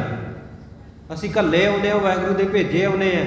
ਜਦੋਂ ਉਹਦਾ ਸੱਦਾ ਆ ਜਾਂਦਾ ਤਾਂ ਅਸੀਂ ਚਲੇ ਜਾਂਦੇ ਹਾਂ। ਇਹਦਾ ਮਤਲਬ ਅਸੀਂ ਸਥਾਈ ਤੌਰ 'ਤੇ ਨਹੀਂ ਆਏ ਨਾ, ਪੱਕੇ ਤੌਰ 'ਤੇ ਨਹੀਂ ਆਏ, ਕੁਝ ਦੇਰ ਵਾਸਤੇ ਸਾਨੂੰ ਭੇਜਿਆ। ਜਦੋਂ ਸੱਦਾ ਆ ਗਿਆ ਤੇ ਸਾਨੂੰ ਜਾਣਾ ਪੈਂਦਾ। ਜਨਮ ਬਾਅਦ ਵਿੱਚ ਹੁੰਦਾ ਹੈ, ਮੌਤ ਪਹਿਲਾਂ ਲਿਖੀ ਜਾਂਦੀ ਹੈ। ਮਰਨ ਲਿਖਾਏ ਮੰਡਲ ਮਹਿ ਆਏ, ਜੀਵਨ ਸਾਜੈ ਮਾਈ। ਜੀਵਨ ਬਾਅਦ ਵਿੱਚ ਸਾਜਿਆ ਜਾਂਦਾ, ਪਹਿਲਾਂ ਮਰਨਾ ਲਿਖਾ ਕੇ ਮਨੁੱਖ ਇਹ ਦੁਨੀਆ ਵਿੱਚ ਆਉਂਦਾ। ਜਿੰਨੇ ਸਵਾਸ, ਜਿੰਨਾ ਸਮਾਂ ਇਹਨੂੰ ਇੱਥੇ ਮਿਲਿਆ, ਉਹ ਤੋਂ ਇੱਕ ਰੱਤੀ ਭਰ ਵੀ ਕੋਈ ਬੰਦਾ ਵੱਧ ਸਵਾਸ ਨਹੀਂ ਲੈ ਸਕਦਾ। ਤੇ ਜਿੰਨੇ ਵਾਹਿਗੁਰੂ ਨੇ ਗਿਣ ਕੇ ਪਾਏ ਆ ਸਰੀਰ ਦੇ ਵਿੱਚ, ਕੋਈ ਜਿੰਨੇ ਮਰਜ਼ੀ ਯਤਨ ਕਰੀ ਜਾਵੇ ਤੁਹਾਡੇ ਪ੍ਰਾਣ ਲੈਣ ਦੇ, ਸਵਾਸ ਕੱਢਣ ਦੇ, ਮਾਰਨ ਦੇ, ਤੁਹਾਨੂੰ ਵਕਤ ਤੋਂ ਪਹਿਲਾਂ ਕਦੇ ਕੋਈ ਮਾਰ ਵੀ ਨਹੀਂ ਸਕਦਾ। ਸਵਾਸਾਂ ਨੂੰ ਖਤਮ ਵੀ ਨਹੀਂ ਕੋਈ ਕਰ ਸਕਦਾ। ਤੇ ਇਹ ਆਪਣੇ ਕੋਲੋਂ ਬਣਾਈ ਹੋਈ ਗੱਲ ਨਹੀਂ ਹੈ ਕਿ ਸੰਗਤ ਵਿੱਚ ਸੁਣਾ ਦੇਵਾਂਗੇ, ਸੋਹਣੀ ਲੱਗੇਗੀ। ਸਤਿਗੁਰੂ ਦੀ ਬਾਣੀ ਦੇ ਵਚਨ ਹੈ ਵੀ ਭਾਈ, ngਣ ਘਾਲੇ ਸਭ ਦਿਵਸ ਸਾਸ, ਨਹਿ ਵੱਢਨ ਘਟਨ ਤਿਲ ਸਾਰ। ngਣ ਗਿਣਤੀ ਕਰਕੇ ਪਾਏ ਆ, ਗਿਣ ਕੇ ਪਾਏ ਆ ਸਰੀਰ ਦੇ ਵਿੱਚ। ਜਿਵੇਂ ਆਪਾਂ ਬਾਜ਼ਾਰ ਵਿੱਚ ਜਾਂਦੇ ਹਾਂ, ਬਟੂਏ ਦੇ ਵਿੱਚ, ਪਰਸ ਦੇ ਵਿੱਚ ਪੈਸੇ ਗਿਣ ਕੇ ਪਾ ਲੈਂਦੇ ਹਾਂ। ਉਹ ਬਾਜ਼ਾਰ ਵਿੱਚ ਜਾ ਕੇ ਸ਼ਾਪਿੰਗ ਕਰਦੇ ਹਾਂ, ਖਰੀਦੋ ਫਰੋਖਤ ਕਰਦੇ ਹਾਂ, ਹੌਲੀ ਹੌਲੀ ਨਿਕਲਦੇ ਉਹ ਖਤਮ ਹੋ ਜਾਂਦੇ ਆ। ਇਸੇ ਤਰ੍ਹਾਂ ਵਾਹਿਗੁਰੂ ਨੇ ਜਿਹੜੇ ਸਵਾਸ ਸਾਡੇ ਆ ਸਰੀਰ ਰੂਪੀ ਪਰਸ ਦੇ ਵਿੱਚ ਪਾ ਦਿੱਤੇ ਆ, ਬਟੂਏ ਵਿੱਚ ਪਾ ਦਿੱਤੇ ਆ, ਇਹ ਥੈਲੇ ਵਿੱਚ ਪਾ ਦਿੱਤੇ ਆ, ਇਹਨਾਂ ਨੂੰ ਅਸੀਂ ਨਿੱਤਾ ਪ੍ਰਤੀ ਖਰਚ ਕਰ ਰਹੇ ਹਾਂ। ਤੇ ਧਰਮ ਗ੍ਰੰਥ ਦੱਸਦੇ ਆ ਇੱਕ ਦਿਨ ਦਾ 24,000 ਸਾਹ, 24,000 ਸਵਾਸ ਇੱਕ ਆਮ ਨਾਰਮਲ ਮਨੁੱਖ ਲੈਂਦਾ। ਜਿਹੜੇ ਯੋਗੀ ਜਨ ਹੈ, ਪ੍ਰਾਣਾਯਾਮ ਕਰਦੇ ਹੈ, ਯੋਗ ਸਾਧਨਾਵਾਂ ਸਾਧਦੇ ਹੈ, ਪ੍ਰਾਣ ਚੜਾਉਣ ਜਾਣਦੇ ਆ ਜਿਹੜੇ, ਉਹ 3000 ਸਵਾਸ ਇੱਕ ਦਿਨ ਦੇ ਰੋਕ ਲੈਂਦੇ ਆ। ਉਹ 21,000 ਸਵਾਸ ਲੈਂਦੇ ਆ ਇੱਕ ਦਿਨ ਦੇ ਵਿੱਚ। ਆਮ ਸਧਾਰਨ ਮਨੁੱਖ 24,000 ਸਵਾਸ ਰੋਜ਼ ਲੈ ਰਿਹਾ। ਹੁਣ ਬਟੂਏ ਵਿੱਚ ਪੈਸੇ ਪਾਏ, ਬਾਜ਼ਾਰ ਵਿੱਚ ਗਏ, ਘਟਦੇ ਘਟਦੇ ਘਟਦੇ ਇੱਕ ਦਿਨ ਖਤਮ ਹੀ ਹੋਣਗੇ ਨਾ, ਜਦੋਂ ਸਾਰੇ ਉਹਨਾਂ ਨੂੰ ਖਰਚ ਕਰ ਲਿਆ। ਇਸੇ ਤਰ੍ਹਾਂ ਸਰੀਰ ਵਿੱਚ ਪਾਏ ਹੋਏ ਸਵਾਸ ਆ ਜਿਹੜੇ, ਇਹ 24,000 ਨਿੱਤ ਦੇ ਘਟੀ ਜਾ ਰਹੇ ਆ। ਨਾਮ ਜਪਣ ਕੋ ਜਿਹਵਾ ਦੀਨੀ, ਹਰ ਦਰਸ਼ਨ ਕੋ ਅੱਖੀ। ਦੇਖੋ ਵਾਹਿਗੁਰੂ ਨੇ ਕੀ ਕੁਝ ਦੇ ਕੇ ਭੇਜਿਆ, ਜਿਹੜੇ ਆਪਾਂ ਕਹਿੰਦੇ ਅਸੀਂ ਐਵੇਂ ਹੀ ਆ ਗਏ, ਖਾਲੀ ਆ ਗਏ, ਖਾਲੀ ਨਹੀਂ ਆਏ। ਨਾਮ ਜਪਣ ਕੋ ਜਿਹਵਾ ਦੀਨੀ, ਹਰ ਦਰਸ਼ਨ ਕੋ ਅੱਖੀ। ਇੱਕ ਇੱਕ ਸਵਾਸ ਅਮੋਲਕ ਤੇਰਾ, ਹੱਥ ਨਾ ਆਵੇ ਲੱਖੀ। ਇੱਕ ਇੱਕ ਸਵਾਸ ਦੀ ਕੀਮਤ ਲੱਖਾਂ ਰੁਪਈਆਂ ਦੇ ਵਿੱਚ ਇੱਕ ਵੀ ਤੁਸੀਂ ਸਵਾਸ ਆ ਨਾ ਮੁੱਲ ਨਹੀਂ ਖਰੀਦ ਸਕਦੇ। ਅੱਜ ਜਦੋਂ ਕਿਸੇ ਦਾ ਅੰਤਮ ਸਮਾਂ ਆਵੇ ਤੇ ਰਿਸ਼ਤੇਦਾਰ ਪੈਸਿਆਂ ਦੇ ਟੈਚੀ ਭਰ ਭਰ ਕੇ ਚੱਕੀ ਫਿਰਦੇ ਹੁੰਦੇ ਆ ਡਾਕਟਰਾਂ ਦੇ ਅੱਗੇ, ਜੀ ਜਿਵੇਂ ਵੀ ਹੋ ਸਕਦਾ ਬਚਾ ਲਓ, ਜਿਵੇਂ ਹੋ ਸਕਦਾ ਹੈ। ਕੁਝ ਸਾਹ ਇਹਨੂੰ, ਹਲੇ ਆ ਫਲਾਣੀ ਕੁੜੀ ਨਹੀਂ ਕੈਨੇਡਾ ਤੋਂ ਆਈ, ਆ ਫਲਾਣਾ ਮੁੰਡਾ ਨਹੀਂ ਹਲੇ ਯੂਕੇ ਤੋਂ ਉਹਨੇ ਫਲਾਈਟ ਫੜੀ, ਜਿਵੇਂ ਹੋ ਸਕਦਾ ਬਚਾ ਲਓ, ਅੰਤਮ ਵਾਰ ਮਿਲ ਲੈ, ਕੋਈ ਬਚਨ ਬਲਾਸ ਕਰ ਲਏ। ਪਰ ਕੀ ਮੁੱਲ ਸਵਾਸ ਮਿਲ ਜਾਂਦੇ ਆ ਭਾਈ? ਨਹੀਂ, ਡਾਕਟਰ ਕਹਿੰਦਾ ਭਾਈ ਜਿੱਦਣ ਮੇਰੇ ਤੇ ਆਹ ਸਮਾਂ ਆ ਗਿਆ, ਤੁਸੀਂ ਮੇਰੇ ਤੋਂ ਸਵਾਸ ਮੰਗਦੇ ਹੋ ਮੁੱਲ, ਉਦਣ ਤਾਂ ਮੈਂ ਵੀ ਮੁੱਲ ਨਹੀਂ ਖਰੀਦ ਸਕਦਾ। ਕਿੰਨੇ ਸਵਾਸ ਅਮੋਲਕ ਹੈ, ਕਿੰਨੇ ਮਹਿੰਗੇ ਸਵਾਸ ਦੇ ਕੇ ਵਾਹਿਗੁਰੂ ਨੇ ਸਾਨੂੰ ਦੁਨੀਆ ਵਿੱਚ ਭੇਜਿਆ। ਜਿੰਨੀ ਮਰਜ਼ੀ ਦੁਨਿਆਵੀ ਕੀਮਤ ਤਾਰ ਦਿਓ, ਸਵਾਸ ਮੁੱਲ ਨੂੰ ਨਹੀਂ ਮਿਲੇਗਾ। ਇੱਕ ਇੱਕ ਸਵਾਸ ਅਮੋਲਕ ਤੇਰਾ, ਹੱਥ ਨਾ ਆਵੇ ਲੱਖੀ। 24,000 ਖਰਚ ਬੰਦੇ ਦਾ, ਆਮਦਨ ਮੂਲ ਨਾ ਥੀਵੇ। 24,000 ਜਿਹੜਾ ਬੰਦਾ ਰੋਜ਼ ਖਰਚਾ ਕਰਦਾ ਤੇ ਆਮਦਨ ਉਹਦੀ ਹੈਗੀ 0 0। 24,000 ਖਰਚ ਹੋ ਰਿਹਾ, ਆਮਦਨ 0 ਹੈ, ਆਮਦਨ ਕੋਈ ਆ ਨਹੀਂ ਰਹੀ, ਤੇ ਕੀ ਹੋਵੇਗਾ? ਇੱਕ ਨਾ ਇੱਕ ਦਿਨ ਕੰਗਾਲ ਹੀ ਹੋਣਾ ਨਾ ਬੰਦੇ ਨੇ। ਕਰੋੜਪਤੀ ਵੀ ਰੋੜਪਤੀ ਬਣ ਜਾਵੇਗਾ ਇੱਕ ਦਿਨ ਆ ਕੇ। 24,000 ਖਰਚ ਬੰਦੇ ਦਾ, ਆਮਦਨ ਮੂਲ ਨਾ ਥੀਵੇ।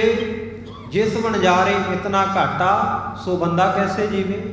ਉਹ ਜਿਹਦਾ 24,000 ਦਾ, ਜਿਹਨੂੰ ਨਿੱਤ ਦਾ ਘਾਟਾ ਪੈ ਰਿਹਾ, ਉਹ ਜਿਉਂਦਾ ਕਿਵੇਂ? ਸਤਿਗੁਰੂ ਸੱਚੇ ਪਾਤਸ਼ਾਹ ਦੇ ਪਿਆਰੇ ਕਹਿੰਦੇ ਅਸੀਂ ਤਾਂ ਹੈਰਾਨ ਆ ਇਹ ਗੱਲ ਤੋਂ। ਭਗਤ ਕਬੀਰ ਸਾਹਿਬ ਨੂੰ ਇੱਕ ਵਾਰੀ ਸੇਵਕਾਂ ਨੇ ਸਵਾਲ ਕੀਤਾ, ਕਹਿੰਦੇ ਭਗਤ ਕਬੀਰ ਸਾਹਿਬ ਦੁਨੀਆ ਵਿੱਚ ਬੜੀਆਂ ਅਚੰਭੇ ਵਾਲੀਆਂ ਗੱਲਾਂ ਹੁੰਦੀਆਂ, ਬੜੀਆਂ ਹੈਰਾਨੀਜਨਕ ਘਟਨਾਵਾਂ ਵਾਪਰਦੀਆਂ, ਕੀ ਤੁਸੀਂ ਕਦੇ ਕੋਈ ਐਸਾ ਅਚੰਭਾ ਦੇਖਿਆ? ਸਾਡੇ ਨਾਲ ਸ਼ੇਅਰ ਕਰੋ, ਸਾਡੇ ਨਾਲ ਸਾਂਝਾ ਕਰੋ। ਭਗਤ ਕਬੀਰ ਸਾਹਿਬ ਕਹਿੰਦੇ ਬਈ ਦੁਨੀਆ ਵਿੱਚ ਅਚੰਭੇ ਤਾਂ ਬਹੁਤ ਹੁੰਦੇ ਐ, ਬੜੀਆਂ ਹੈਰਾਨੀਜਨਕ ਗੱਲਾਂ ਹੁੰਦੀਆਂ, ਪਰ ਕਹਿੰਦੇ ਜਿਹੜੀ ਇੱਕ ਅਚੰਭੇ ਦੀ ਗੱਲ ਆ, ਇੱਕ ਹੈਰਾਨੀ ਦੀ ਗੱਲ ਆ, ਸਭ ਤੋਂ ਵੱਖਰੀ ਹੈ ਨਾ ਜਿਹੜੀ, ਉਹ ਮੈਂ ਤੁਹਾਡੇ ਨਾਲ ਸਾਂਝੀ ਕਰਦਾ। ਕਹਿੰਦੇ ਜੀ ਦੱਸੋ? ਭਗਤ ਜੀ ਕਹਿੰਦੇ ਕਬੀਰਾ ਏਕ ਅਚੰਭਾ ਦੇਖਿਓ, ਹੀਰਾ ਹਾਟ ਵਿਕਾਏ, ਬੰਜਨ ਹਾਰੇ ਬਾਹਰਾ, ਕੌਡੀ ਬਦਲੇ ਜਾਏ। ਕਹਿੰਦੇ ਮੈਂ ਅਚੰਭੇ ਦੀ ਗੱਲ, ਹੈਰਾਨੀ ਦੀ ਗੱਲ ਇਹ ਦੇਖੀ ਹੈ ਕਿ ਹੀਰਾ ਆਮ ਹੱਟੀਆਂ ਦੇ ਉੱਤੇ ਵਿਕ ਰਿਹਾ। ਹੀਰਾ ਤਾਂ ਜੌਹਰੀਆਂ ਦੇ ਜਾ ਕੇ ਵਿਕਦਾ ਨਾ, ਜਿਨ੍ਹਾਂ ਨੂੰ ਇਹਦੀ ਕੀਮਤ ਦਾ ਪਤਾ, ਉਹ ਤਾਂ ਕੀਮਤ ਦੱਸਣ ਤੋਂ ਪਹਿਲਾਂ ਉਹਦੀ ਦਰਸ਼ਨੀ ਭੇਟਾ ਵੀ ਰੱਖਦੇ ਆ, ਮੱਥਾ ਵੀ ਟੇਕਦੇ ਆ ਅਸਲ ਹੀਰੇ ਨੂੰ, ਜਿਹੜੇ ਪਾਰਖੂ ਲੋਕ ਹੈ। ਪਰ ਕਬੀਰ ਸਾਹਿਬ ਕਹਿੰਦੇ ਮੈਂ ਦੇਖਿਆ ਵੀ ਹੀਰਾ ਆਮ ਹੱਟੀਆਂ ਤੇ ਵਿਕਦਾ ਰਹਿੰਦਾ। ਕਹਿੰਦੇ ਜੀ ਆਮ ਹੱਟੀ ਤੇ ਹੀਰਾ ਕੌਣ ਵੇਚਦਾ? ਉਹ ਤਾਂ ਜੌਹਰੀਆਂ ਦੇ ਪਾਸ ਹੀ ਜਾ ਕੇ ਵੇਚਦੇ ਆ, ਅਸੀਂ ਤਾਂ ਕਦੇ ਦੇਖਿਆ ਨਹੀਂ। ਭਗਤ ਜੀ ਕਹਿੰਦੇ ਏਕ ਅਚੰਭੋ ਦੇਖਿਓ, ਹੀਰਾ ਹਾਟ ਵਿਕਾਏ, ਬਣਜਨ ਹਾਰੇ ਬਾਹਰਾ, ਕੌਡੀ ਬਦਲੇ ਜਾਏ। ਉਹ ਬਣਜਨ ਹਾਰਾ ਨਹੀਂ, ਵਪਾਰੀ ਨਹੀਂ, ਜਿਹਦੇ ਹੱਥ ਵਿੱਚ ਇਹ ਹੀਰਾ ਤਾਂ ਕਰਕੇ ਹੱਟੀਆਂ ਦੇ ਉੱਤੇ ਵੇਚ ਰਿਹਾ ਹੈ ਤੇ ਮਹਿੰਗੇ ਮੁੱਲ ਦਾ, ਅਮੋਲਕ ਹੈ, ਲੱਖਾਂ ਕਰੋੜਾਂ ਦੇ ਵਿੱਚ ਇਹਦੀ ਕੀਮਤ ਹੈ, ਪਰ ਕੌਡੀਆਂ ਦੇ ਭਾਅ ਵਿੱਚ ਜਾ ਰਿਹਾ। ਕਹਿੰਦੇ ਜੀ ਕਿਹੜੇ ਹੀਰੇ ਦੀ ਗੱਲ ਕਰਦੇ ਹੋ? ਭਗਤ ਕਬੀਰ ਸਾਹਿਬ ਕਹਿੰਦੇ ਆ ਜਿਹੜਾ ਮਨੁੱਖਾ ਜਨਮ ਰੂਪੀ ਹੀਰਾ ਵਾਹਿਗੁਰੂ ਨੇ ਸਾਨੂੰ ਬਖਸ਼ਿਆ ਨਾ, ਉਹਦੀ ਗੱਲ ਮੈਂ ਕਰਦਾ।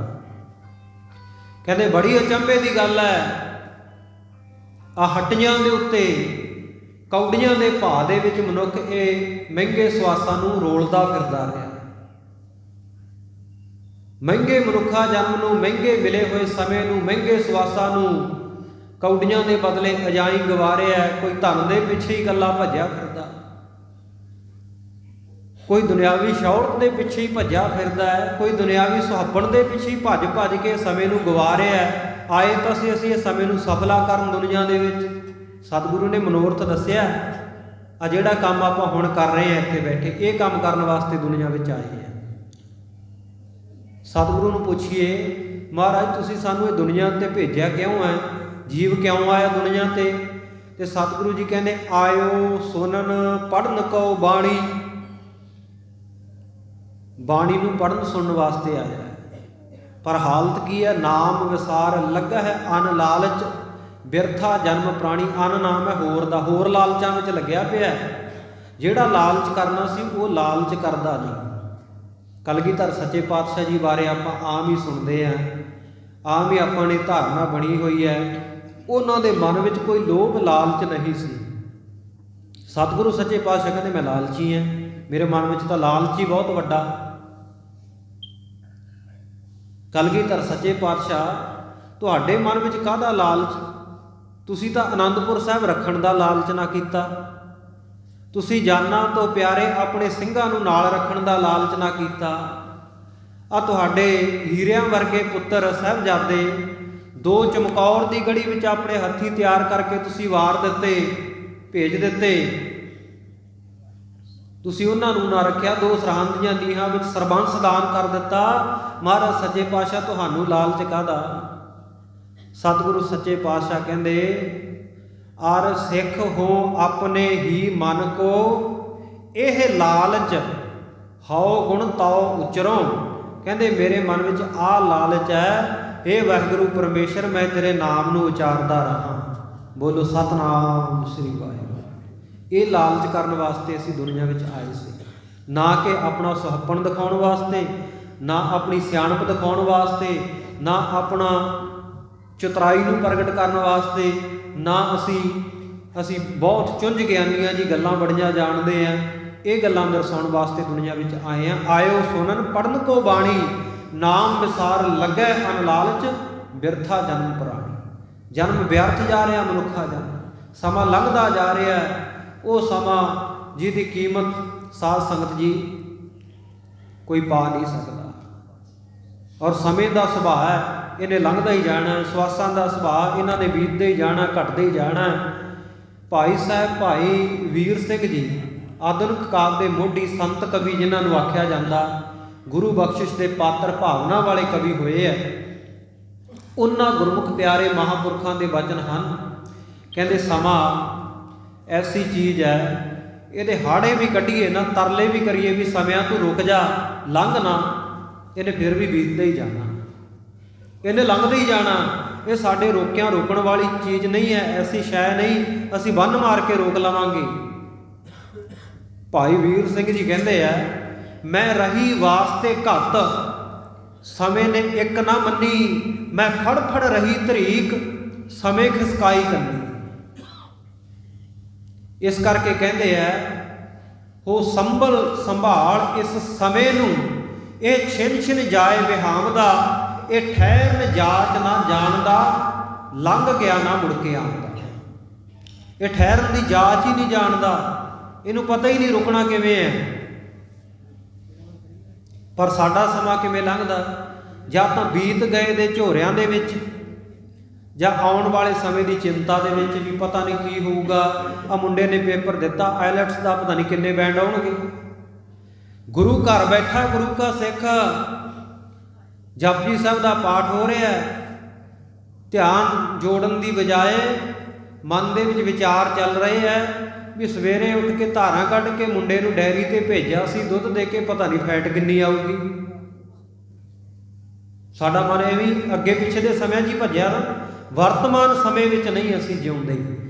ਅੱਜ ਮਨੁੱਖ ਦਾ ਨਾ ਖੁਸ਼ਗਵਾਰ ਹੋਣ ਦਾ, ਦੁਖੀ ਹੋਣ ਦਾ ਵੱਡਾ ਕਾਰਨ ਵੀ ਇਹੀ ਹੈ ਕਿ ਅਸੀਂ ਵਰਤਮਾਨ ਵਿੱਚ ਬਹੁਤ ਘੱਟ ਜਿਉਂਦੇ। ਜਾਂ ਤਾਂ ਬੀਤ ਗਏ ਦੀਆਂ ਯਾਦਾਂ ਵਿੱਚ, ਜਾਂ ਆਉਣ ਵਾਲੇ ਸਮੇਂ ਦੀਆਂ ਚਿੰਤਾਵਾਂ ਵਿੱਚ ਕੀ ਹੋਊਗਾ, ਇਉਂ ਚਿੰਤਾਵਾਂ ਝੋਰਿਆਂ ਦੇ ਵਿੱਚ ਸਾਡਾ ਸਮਾਂ ਜਿਹੜਾ ਉਹ ਬਤੀਤ ਹੁੰਦਾ ਜਾ ਰਿਹਾ ਹੈ। ਪਰ ਭਾਈ ਵੀਰ ਸਿੰਘ ਜੀ ਦੀ ਇੱਕ ਛੋਟੀ ਜਿਹੀ ਕਵਿਤਾ ਹੋਰ ਹੈ ਜਿਹਦਾ ਨਾਮ ਹੈ ਅੱਜ। ਛੋਟੀ ਕਵਿਤਾ ਲਿਖਣ ਦਾ ਜਿਹੜਾ ਸਿਲਸਿਲਾ ਇਹ ਭਾਈ ਵੀਰ ਸਿੰਘ ਨੇ ਸ਼ੁਰੂ ਕੀਤਾ। ਪਹਿਲਾਂ ਬਹੁਤ ਲੰਮੀਆਂ ਲੰਮੀਆਂ ਕਵਿਤਾਵਾਂ ਹੁੰਦੀਆਂ ਸਨ। ਇਹ ਜਿਹੜੀ ਮਾਡਰਨ ਪੋਇਟਰੀ ਹੈ, ਆਧੁਨਿਕ ਕਾਵਿ ਹੈ, ਇਹ ਭਾਈ ਵੀਰ ਸਿੰਘ ਜੀ ਨੇ ਸ਼ੁਰੂ ਕੀਤਾ। ਤੇ ਉਹਨਾਂ ਦੀ ਕਵਿਤਾ ਹੈ ਇੱਕ ਅੱਜ, ਬਹੁਤਿਆਂ ਨੇ ਪੜ੍ਹੀ ਹੋਵੇਗੀ। ਮੇਰੇ ਖਿਆਲ ਦੇ ਵਿੱਚ ਸ਼ਾਇਦ 10ਵੀਂ 12ਵੀਂ ਦੇ ਸਿਲੇਬਸ ਦੇ ਵਿੱਚ ਇਹ ਹੁੰਦੀ ਹੈ ਜਦੋਂ ਆਪਾਂ ਸਕੂਲਾਂ ਦੇ ਵਿੱਚ ਪੜ੍ਹਦੇ ਹਾਂ। ਤਾਂ ਭਾਈ ਵੀਰ ਸਿੰਘ ਜੀ ਕੀ ਕਹਿੰਦੇ ਆ, ਕਹਿੰਦੇ ਕੱਲ ਚੁੱਕੀ ਹੈ ਬੀਤ ਵਸ ਤੋਂ ਦੂਰ ਨਸਾਈ, ਭਲਕ ਅਜੇ ਹੈ ਦੂਰ ਨਹੀਂ ਵਿੱਚ ਹੱਥਾਂ ਆਈ, ਕੱਲ ਭਲਕ ਨੂੰ ਸੋਚ ਅੱਜ ਇਹ ਮੁਫਤ ਗਵਾਈ। ਕਹਿੰਦੇ ਕੱਲ ਯੈਸਟਰਡੇ ਜਿਹੜਾ ਬੀਤ ਚੁੱਕਿਆ, ਕੱਲ ਚੁੱਕੀ ਹੈ ਬੀਤ ਵਸ ਤੋਂ ਦੂਰ ਨਸਾਈ, ਉਹ ਸਾਡੇ ਵੱਸੋਂ ਬਾਹਰ ਹੀ ਹੋ ਗਈ, ਇਹਨੂੰ ਫੜ ਨਹੀਂ ਸਕਦੇ ਅਸੀਂ, ਲੰਘ ਗਿਆ ਸੋ ਲੰਘ ਗਿਆ। ਬੇੜੀ ਦਾ ਪੂਰ ਤਰੰਜਣ ਦੀਆਂ ਕੁੜੀਆਂ ਨਿਤਨਾ ਬੈਠਣ ਰਲ ਕੇ, ਜੋ ਪਾਣੀ ਅਜ ਵਾਗਿਆ ਪਤਣੋਂ ਫੇਰ ਨਾ ਵਗਣਾ ਭਲ ਕੇ, ਉਹ ਸਮਾਂ ਮੁੜ ਕੇ ਥੋੜ੍ਹੀ ਆਉਂਦਾ। ਕੱਲ ਚੁੱਕੀ ਹੈ ਬੀਤ ਵਸ ਤੋਂ ਦੂਰ ਨਸਾਈ, ਭਲਕ ਅਜੇ ਹੈ ਦੂਰ ਨਹੀਂ ਵਿੱਚ ਹੱਥਾਂ ਆਈ। ਭਵਿੱਖਤ ਸਮਾਂ ਸਾਡੇ ਹੱਥਾਂ ਵਿੱਚ ਨਹੀਂ, ਉਹ ਦੂਰ ਆ, ਹਲੇ ਆਇਆ ਨਹੀਂ। ਪਰ ਕੱਲ ਭਲਕ ਨੂੰ ਸੋਚ ਅੱਜ ਇਹ ਮੁਫਤ ਗਵਾਈ। ਵਰਤਮਾਨ ਦਾ ਜਿਹੜਾ ਸਮਾਂ ਇਹ ਅਸੀਂ ਮੁਫਤ ਦੇ ਵਿੱਚ ਅਜਾਈਂ ਗਵਾ ਰਹੇ ਹਾਂ। ਇਸ ਕਰਕੇ ਇਹ ਸਮੇਂ ਨੂੰ ਅਜਾਈਂ ਨਾ ਗਵਾਈਏ। ਵਾਹਿਗੁਰੂ ਨੇ ਬਹੁ ਮੁੱਲਾ ਸਮਾਂ ਬਖਸ਼ਿਆ, ਬਹੁ ਮੁੱਲੇ ਸਵਾਸ ਬਖਸ਼ਿਆ। ਕਦੇ ਨਾ ਕਹੀਏ ਖਾਲੀ ਹੱਥ ਮਨੁੱਖ ਆਇਆ, ਬਹੁਤ ਬਖਸ਼ਿਸ਼ਾਂ ਲੈ ਕੇ ਆਇਆ ਮਨੁੱਖ ਧਰਤੀ ਦੇ ਉੱਤੇ। ਇਹ ਵੱਖਰੀ ਗੱਲ ਹੈ ਕਿ ਸਰਦਾਰ ਜੂਨੀ ਬਣਾਈ ਸੀ, ਪਰ ਅਸੀਂ ਮਨੁੱਖਾ ਜਨਮ ਨੂੰ ਸਰਦਾਰ ਜੂਨੀ ਬਣਾਉਣ ਦੀ ਬਜਾਏ, ਸਰਦਾਰੀ ਭੋਗਣ ਦੀ ਬਜਾਏ ਪਸ਼ੂਆਂ ਵਾਂਗੂ ਹੀ ਭੋਗਦੇ ਹਾਂ। ਨਿੰਦਰਾ ਭੋਜਨ ਭੋਗ ਭੈ ਇਹ ਪਸਪੁਰਖ ਸਮਾਨ, ਨਰਨ ਗਿਆਨ ਨਿਜ ਅਧਿਕਤਾ ਗਿਆਨ ਬਿਨਾ ਪਸ ਜਾਨ। ਗਿਆਨ ਤੋਂ ਬਿਨਾ ਮਨੁੱਖ ਪਸ਼ੂਆਂ ਵਰਗਾ। ਕਰਤੂਤ ਪਸ਼ੂ ਕੀ ਮਾਨਸ ਜਾਤ, ਲੋਕ ਵਿਚਾਰਾ ਕਰੈ ਦਿਨ ਰਾਤ। ਅਸੀਂ ਤਾਂ ਲੋਕ ਵਿਚਾਰੇ ਵਿੱਚ, ਲੋਕਾਂ ਨੂੰ ਖੁਸ਼ ਕਰਨ ਦੇ ਵਿੱਚ ਹੀ ਸਮਾਂ ਲੰਘਾ ਦਿੱਤਾ। ਚਾਹੀਦਾ ਸੀ ਇਹ ਸਮੇਂ ਵਿੱਚ ਗੁਰੂ ਨੂੰ ਖੁਸ਼ ਕਰ ਲਈਏ, ਆਪਣੇ ਆਪੇ ਦੀ ਪਛਾਣ ਕਰ ਲਈਏ। ਅਸੀਂ ਕੀ ਹੈ? ਮਨ ਤੂੰ ਜੋਤ ਸਰੂਪ ਹੈ, ਆਪਣਾ ਮੂਲ ਪਛਾਣ। ਮਨ ਹਰ ਜੀ ਤੇਰਾ ਨਾਲ ਹੈ, ਗੁਰਮਤੀ ਰੰਗ ਮਾਣ। ਇਹ ਸਾਨੂੰ ਪਛਾਣਨਾ ਚਾਹੀਦਾ ਸੀ, ਅਸੀਂ ਕਿੱਥੋਂ ਆਏ ਹਾਂ, ਕਿੱਥੇ ਜਾਣਾ, ਕੀ ਕਰਨ ਵਾਸਤੇ ਆਏ ਹਾਂ, ਕਰ ਕੀ ਰਹੇ ਹਾਂ, ਕਰਨਾ ਕੀ ਚਾਹੀਦਾ ਸੀ। ਇਹ ਚੀਜ਼ਾਂ ਨੂੰ ਵਿਚਾਰਨਾ ਚਾਹੀਦਾ ਸੀ। ਪਰ ਅਸੀਂ ਤਾਂ ਸਿਰਫ ਉਹੀ ਅਤ ਸੁੰਦਰ ਕੁਲੀਨ ਚਤਰ ਇਹਨਾਂ ਗੱਲਾਂ ਵਿੱਚ ਰਹਿ ਗਏ। ਕੋਈ ਕਹਿੰਦਾ ਮੈਂ ਅਤ ਦਾ ਸੋਹਣਾ ਹੈ, ਕੋਈ ਕਹਿੰਦਾ ਮੈਂ ਚਤਰ ਬਹੁਤ ਹੈ। ਪਰ ਸਤਿਗੁਰੂ ਨੇ ਅਤ ਦੀ ਸੁੰਦਰਤਾ ਨੂੰ, ਤਨ ਦੀ ਸੁੰਦਰਤਾ ਨੂੰ ਸਿਰਫ ਪ੍ਰਵਾਨ ਨਹੀਂ ਕੀਤਾ। ਸਤਿਗੁਰੂ ਸੱਚੇ ਪਾਤਸ਼ਾਹ ਕਹਿੰਦੇ ਸੇਈ ਸੁੰਦਰ ਸੋਹਣੇ ਸਾਧ ਸੰਗਤ ਜਨ ਬਹਿਣੇ। ਮੈਂ ਪਾਸੇ ਨਹੀਂ ਗਿਆ ਆਪਣੇ ਸਬਜੈਕਟ ਤੋਂ, ਉੱਥੇ ਹੀ ਹਾਂ ਜੋ ਵਿਚਾਰ ਆਰੰਭੀ ਆ। ਸੇਈ ਸੁੰਦਰ ਸੋਹਣੇ ਸਾਧ ਸੰਗਤ ਜਨ ਬਹਿਣੇ। ਉਹ ਸੋਹਣੇ ਹੈ, ਉਹ ਸੁੰਦਰ ਹੈ ਜਿਹੜੇ ਸਾਧ ਸੰਗਤ ਵਿੱਚ ਜੁੜ ਕੇ ਬੈਠਦੇ ਆ। ਤੇ ਜਿਹੜੇ ਕਹਿੰਦੇ ਸਾਡਾ ਦੁਨਿਆਵੀ ਸੁਹੱਪਣ, ਸਤਿਗੁਰੂ ਪਾਤਸ਼ਾਹ ਕਹਿੰਦੇ ਅਤ ਸੁੰਦਰ, ਅਤ ਦਾ ਸੁੰਦਰ ਹੋਵੇ, ਕੁਲੀਨ ਉੱਚੀ ਕੁਲ ਦਾ ਵੀ ਹੋਵੇ, ਆਪਣੇ ਆਪ ਨੂੰ ਸਮਝਦਾ ਹੋਵੇ ਮੇਰੀ ਜਾਤੀ ਬੜੀ ਉੱਚੀ ਹੈ, ਮੇਰਾ ਖਾਨਦਾਨ, ਮੇਰਾ ਪਰਿਵਾਰ ਬੜਾ ਉੱਚਾ, ਸਾਡੇ ਖਾਨਦਾਨ ਦਾ ਬੜਾ ਨਾਂ, ਮੇਰਾ ਸਰਨੇਮ ਦੁਨੀਆ ਵਿੱਚ ਟੌਪ ਦੇ ਉੱਤੇ ਆਉਂਦਾ। ਸਤਿਗੁਰੂ ਕਹਿੰਦੇ ਪ੍ਰਵਾਨ ਨਹੀਂ। ਅਤ ਸੁੰਦਰ ਕੁਲੀਨ ਚਤੁਰ, ਚਤੁਰ ਸਿਆਣਾ, ਆਪਣੇ ਆਪ ਨੂੰ ਸਿਆਣਪ ਦਾ ਥੰਮ ਮੰਨਦਾ ਹੋਵੇ ਕੋਈ, ਮੇਰੇ ਵਰਗਾ ਸਿਆਣਾ ਕੋਈ ਨਹੀਂ ਕਿ ਉਹ ਗੁਰੂ ਦਰ ਦੇ ਉੱਤੇ ਪ੍ਰਵਾਨ ਹੁੰਦਾ। ਭਾਈ ਸਤਿਗੁਰੂ ਕਹਿੰਦੇ ਚਤੁਰਾਈ ਨਾ ਚਤੁਰਭੁਜ ਪਾਈ ਹੈ। ਚਤੁਰਾਈਆਂ ਨਾਲ ਨਹੀਂ ਉਹ ਵਾਹਿਗੁਰੂ ਮਿਲਦਾ, ਉਹ ਕਮਾਈਆਂ ਨਾਲ ਮਿਲਦਾ। ਚਤੁਰਾਈਆਂ ਸਿਆਣਪਾਂ ਲੱਖਾਂ ਚੱਕੀ ਫਿਰ। ਜਪਜੀ ਸਾਹਿਬ ਵਿੱਚ ਸਤਿਗੁਰੂ ਨੇ ਆਰੰਭਤਾ ਵਿੱਚ ਹੀ ਕਹਿ ਦਿੱਤਾ, ਧੰਨ ਗੁਰੂ ਗ੍ਰੰਥ ਸਾਹਿਬ ਮਹਾਰਾਜ ਦੀ ਬਾਣੀ ਜਦੋਂ ਆਰੰਭ ਹੁੰਦੀ ਹੈ, ਸਤਿਗੁਰੂ ਕਹਿੰਦੇ ਸਹਸ ਸਿਆਣਪਾ ਲੱਖ ਹੋਏ ਤਾਂ ਇੱਕ ਨਾ ਚੱਲੈ ਨਾਲ। ਇੱਕ ਵੀ ਨਾਲ ਨਹੀਂ ਚੱਲਣੀ, ਹਜ਼ਾਰਾਂ ਚੱਕੀ ਫਿਰ ਸਿਆਣਪਾਂ। ਦੁਨੀਆ ਵਿੱਚ ਬਹੁਤ ਸਿਆਣੇ ਕਹਾਉਣ ਵਾਲੇ ਮਨੁੱਖ ਪੈਦਾ ਹੋਏ ਆ, ਪੈਦਾ ਹੋ ਰਹੇ ਆ, ਪੈਦਾ ਹੁੰਦੇ ਰਹਿਣਗੇ, ਪਰ ਉਹਨਾਂ ਦੀ ਸਿਆਣਪ ਵਾਹਿਗੁਰੂ ਅੱਗੇ ਨਹੀਂ ਚੱਲਦੀ। ਦੁਨੀਆ ਦਾ ਇੱਕ ਬੜਾ ਸਿਆਣਾ ਮਨੁੱਖ ਕਹਾਉਣ ਵਾਲਾ ਅਫਲਾਤੂ ਹੋਇਆ ਜੀ। ਅਫਲਾਤੂ ਆਪਣੇ ਆਪ ਨੂੰ ਬਹੁਤ ਚਤੁਰ, ਬਹੁਤ ਸਿਆਣਾ ਕਹਾਉਂਦਾ ਸੀ। ਮੌਤ ਤੋਂ ਬੜਾ ਡਰਦਾ ਸੀ। ਜਦੋਂ ਇਹਦਾ ਅੰਤਮ ਸਮਾਂ ਆਇਆ, ਇਹਨੂੰ ਪਤਾ ਲੱਗ ਗਿਆ ਵੀ ਮੈਂ ਹੁਣ ਮਰ ਜਾਣਾ। ਇਹਨੇ ਕੀ ਕੀਤਾ, ਇਹਨੇ ਆਪਣੀ ਸਿਆਣਪ ਘੋਟੀ, ਫਿਰ ਉੱਥੇ ਚਤੁਰਾਈ ਲਾਈ ਇਹਨੇ ਆਪਣੀ। ਇਹਨੇ ਐਫਰਟ ਕੀ ਕੀਤਾ, ਆਪਣੇ ਵਰਗੇ ਹੂ ਆਪਣੀ ਸ਼ਕਲ ਵਰਗੇ ਕਈ 10-15 ਬੁੱਤ ਘੜ ਲਏ ਤੇ ਆਪ ਉਹਨਾਂ ਬੁੱਤਾਂ ਦੇ ਵਿੱਚ ਲੁੱਕ ਕੇ ਖੜ ਗਿਆ। ਧਰਮ ਰਾਜੇ ਦੇ ਦੂਤ ਆਏ ਸੁਨੇਹਾ ਲੈ ਕੇ ਵੀ ਆ ਬਈ ਹੁਣ ਤੈਨੂੰ ਧਰਮ ਰਾਜੇ ਨੇ ਯਾਦ ਕੀਤਾ ਹੈ, ਤੇਰਾ ਲੇਖਾ ਹੋਣਾ, ਚੱਲ। ਧਰਮ ਰਾਏ ਜਬ ਲੇਖਾ ਮੰਗਿਆ ਕਿਆ ਮੁਖ ਲੈ ਕੇ ਜਾਏਗਾ। ਲੈਣ ਵਾਸਤੇ ਜਦੋਂ ਆਏ, ਉਹ ਜਮਦੂਤ ਹਨ ਜਿਹੜੇ ਛਛੋ ਪੰਜ ਦੇ ਵਿੱਚ ਪੈ ਗਏ ਵੀ ਅਸੀਂ ਤਾਂ ਇੱਕ ਅਫਲਾਤੂ ਨੂੰ ਲੈਣ ਆਏ ਹਾਂ ਤੇ ਇੱਥੇ ਤਾਂ ਅਫਲਾਤੂਆਂ ਦਾ ਢੇਰ ਲੱਗਾ, 10-15 ਖੜੇ ਆ, ਵੀ ਕਿਹੜੇ ਨੂੰ ਲੈ ਕੇ ਜਾਈਏ। ਕਨਫਿਊਜ਼ਨ ਹੋ ਗਈ। ਕਾਫੀ ਸਮਾਂ ਉਡੀਕਿਆ, ਜਦੋਂ ਪਤਾ ਨਾ ਲੱਗਿਆ ਨਾ ਵੀ ਅਫਲਾਤੂ ਅਸਲ ਕਿਹੜਾ ਇਹਨਾਂ ਵਿੱਚੋਂ, ਵਾਪਸ ਧਰਮ ਰਾਜੇ ਦੇ ਕੋਲੇ ਚਲੇ ਗਏ। ਕਹਿੰਦੇ ਧਰਮ ਰਾਜਾ ਸਾਹਿਬ, ਇੱਕ ਅਫਲਾਤੂ ਨੂੰ ਲੈਣ ਵਾਸਤੇ ਭੇਜਿਆ ਪਰ ਉੱਥੇ ਤਾਂ 10-15 ਖੜੇ ਆ, ਲਿਆਈਏ ਕਿਹੜੇ ਨੂੰ, ਪਤਾ ਹੀ ਨਹੀਂ ਲੱਗਦਾ ਅਸਲ ਕਿਹੜਾ। ਧਰਮ ਰਾਜੇ ਨੇ ਦੇਖਿਆ ਵੀ ਅਫਲਾਤੂ ਸਿਆਣਾ ਬੜਾ, ਚਤੁਰ ਬੜਾ, ਚਤੁਰਾਈ ਕਰ ਰਿਹਾ, ਪਰ ਚਤੁਰਾਈਆਂ ਚੱਲਦੀਆਂ ਨਹੀਂ। ਸਹਿ ਸਿਆਣਪਾ ਲੱਖ ਹੋਏ ਤਾਂ ਇੱਕ ਨਾ ਚੱਲੇ ਨਾਲ। ਕਹਿੰਦਾ ਵੀ ਇਉਂ ਕਰਿਓ, ਜਿਹੜਾ ਬੰਦਾ ਆਪਣੇ ਆਪ ਨੂੰ ਬਹੁਤਾ ਸਿਆਣਾ ਜਾਂ ਚਤੁਰ ਕਹਾਉਂਦਾ ਹੋਵੇ ਨਾ, ਉਹ ਆਪਣੇ ਕੀਤੇ ਵਿੱਚ ਕਿਸੇ ਨੂੰ ਨੁਕਸ ਨਹੀਂ ਕੱਢਣ ਦਿੰਦਾ ਹੁੰਦਾ। ਆਮ ਆਪਾਂ ਵੇਖਦੇ ਹੀ ਹਾਂ, ਆਪਣੇ ਘਰ ਵਿੱਚ, ਆਪਣੀ ਰਿਸ਼ਤੇਦਾਰੀ ਵਿੱਚ, ਆਪਣੇ ਗਲੀ ਮੁਹੱਲੇ ਨਗਰ ਦੇ ਵਿੱਚ ਕੋਈ ਨਾ ਕੋਈ ਬੰਦਾ ਐਸਾ ਹੁੰਦਾ ਜਿਹੜਾ ਆਪਣੇ ਆਪ ਨੂੰ ਸਿਆਣਾ ਕਹਾਉਂਦਾ, ਤੇ ਜੇ ਉਹਦੇ ਕੀਤੇ ਵਿੱਚ ਨੁਕਸ ਕੱਢੀਏ ਨਾ, ਹਾਲਾਂਕਿ ਭਾਵੇਂ ਉਸ ਗੱਲ 'ਤੇ ਗਲਤ ਵੀ ਹੋਵੇ, ਤੇ ਅੱਗੋਂ ਟੁੱਟ ਕੇ ਪੈਂਦਾ ਵੀ ਤੂੰ ਕੌਣ ਹੁੰਦਾ ਮੈਨੂੰ ਕਹਿਣ ਵਾਲਾ, ਮੇਰੇ ਕੀਤੇ ਵਿੱਚ ਨੁਕਸ ਕੱਢਣ ਵਾਲਾ, ਮੈਂ ਐਵੇਂ ਹੀ ਹਾਂ। ਔਰ ਅੱਜ 90% ਝਗੜੇ ਲੜਾਈਆਂ ਸਾਡੇ ਘਰਾਂ ਦੇ ਇਸੇ ਕਰਕੇ ਹੈ ਕਿ ਅਸੀਂ ਆਪਣੇ ਆਪ ਨੂੰ ਇੱਕ ਦੂਜੇ ਤੋਂ ਚਤੁਰ ਕਹਾਉਂਦੇ ਹਾਂ, ਇੱਕ ਦੂਜੇ ਤੋਂ ਸਿਆਣਾ ਕਹਾਉਂਦੇ ਹਾਂ, ਹਾਲਾਂਕਿ ਅਸੀਂ ਹੈਗੇ ਜਾਂ ਨਹੀਂ ਉਹ ਬਾਅਦ ਦੀ ਗੱਲ। ਬੱਚੇ ਕਹਿੰਦੇ ਆ ਕਿ ਅਸੀਂ ਪੜ੍ਹੇ ਲਿਖੇ ਆ, ਨਵੇਂ ਜ਼ਮਾਨੇ ਦੇ ਆ, ਮਾਡਰਨ ਹੈ, ਸਾਨੂੰ ਸਭ ਕੁਝ ਪਤਾ ਹੈ। ਬੇਬੇ ਤੈਨੂੰ ਨਹੀਂ ਪਤਾ ਕੁਛ, ਬਾਪੂ ਤੈਨੂੰ ਨਹੀਂ ਪਤਾ, ਤੂੰ ਪੁਰਾਣੇ ਜ਼ਮਾਨੇ ਦਾ, ਤੈਨੂੰ ਅੱਜ ਦੀਆਂ ਗੱਲਾਂ ਦਾ ਪਤਾ ਨਹੀਂ, ਅਸੀਂ ਪੜ੍ਹ ਲਿਖ ਗਏ ਹਾਂ, ਸਾਡੀ ਗੱਲ ਮੰਨ ਲੈ। ਤੇ ਬਾਪੂ ਅੱਗੋਂ ਕਹਿੰਦਾ ਵੀ ਪੁੱਤ ਜਿਹੜੇ ਆ ਮੇਰੇ ਵਾਲ ਚਿੱਟੇ ਹੋਏ ਆ ਨਾ, ਇਹ ਮੈਂ ਕਿਤੇ ਧੁੱਪ 'ਚ ਬਹਿ ਕੇ ਚਿੱਟੇ ਨਹੀਂ ਕੀਤੇ, ਉਮਰਾਂ ਦਾ ਤਜਰਬਾ ਹੈ, ਤੇਰੇ ਨਾਲੋਂ ਮੈਂ ਸਿਆਣਾ ਹੈ। ਲੜਾਈ ਤਾਂ ਸਿਆਣਪ ਦੀ ਆ, ਉਹ ਕਹਿੰਦਾ ਮੈਂ ਸਿਆਣਾ, ਉਹ ਕਹਿੰਦਾ ਮੈਂ ਸਿਆਣਾ। ਔਰ ਸਿਆਣਾ ਕਹਾਉਣ ਵਾਲਾ ਕਦੇ ਆਪਣੇ ਕੀਤੇ ਵਿੱਚ ਨੁਕਸ ਨਹੀਂ ਕੱਢਣ ਦਿੰਦਾ। ਧਰਮ ਰਾਜਾ ਕਹਿੰਦਾ ਵੀ ਜਾਓ ਦੂਤੋ, ਜਾ ਕੇ ਨਾ ਜਿਹੜੀਆਂ ਉਹਨੇ ਮੂਰਤੀਆਂ ਘੜੀਆਂ, ਪਹਿਲਾਂ ਤਾਂ ਕਰਿਓ ਉਹਨਾਂ ਦੀ ਉਸਤਤ, ਉਹਦੀ ਵਡਿਆਈ ਕਰੋ ਵੀ ਵਾਹ ਕਿਆ ਬਾਤ ਆ, ਬਹੁਤ ਸੋਹਣੀਆਂ ਮੂਰਤੀਆਂ ਘੜੀਆਂ। ਫਿਰ ਕਹਿੰਦਾ ਇੱਕ ਦੋ ਵਿੱਚੋਂ ਨੁਕਸ ਕੱਢ ਦਿਓ, ਤੁਹਾਨੂੰ ਬਹੁਤੇ ਯਤਨ ਕਰਨ ਦੀ ਲੋੜ ਨਹੀਂ ਪੈਣੀ, ਅਫਲਾਤੂ ਤੁਹਾਡੇ ਆਪਣੇ ਆਪ ਸਾਹਮਣੇ ਆ ਜਾਵੇਗਾ। ਉਹ ਗਏ, ਉਹ 10-15 ਮੂਰਤੀਆਂ ਜਿਨ੍ਹਾਂ ਦੇ ਵਿੱਚ ਅਫਲਾਤੂ ਲੁਕਿਆ ਹੋਇਆ,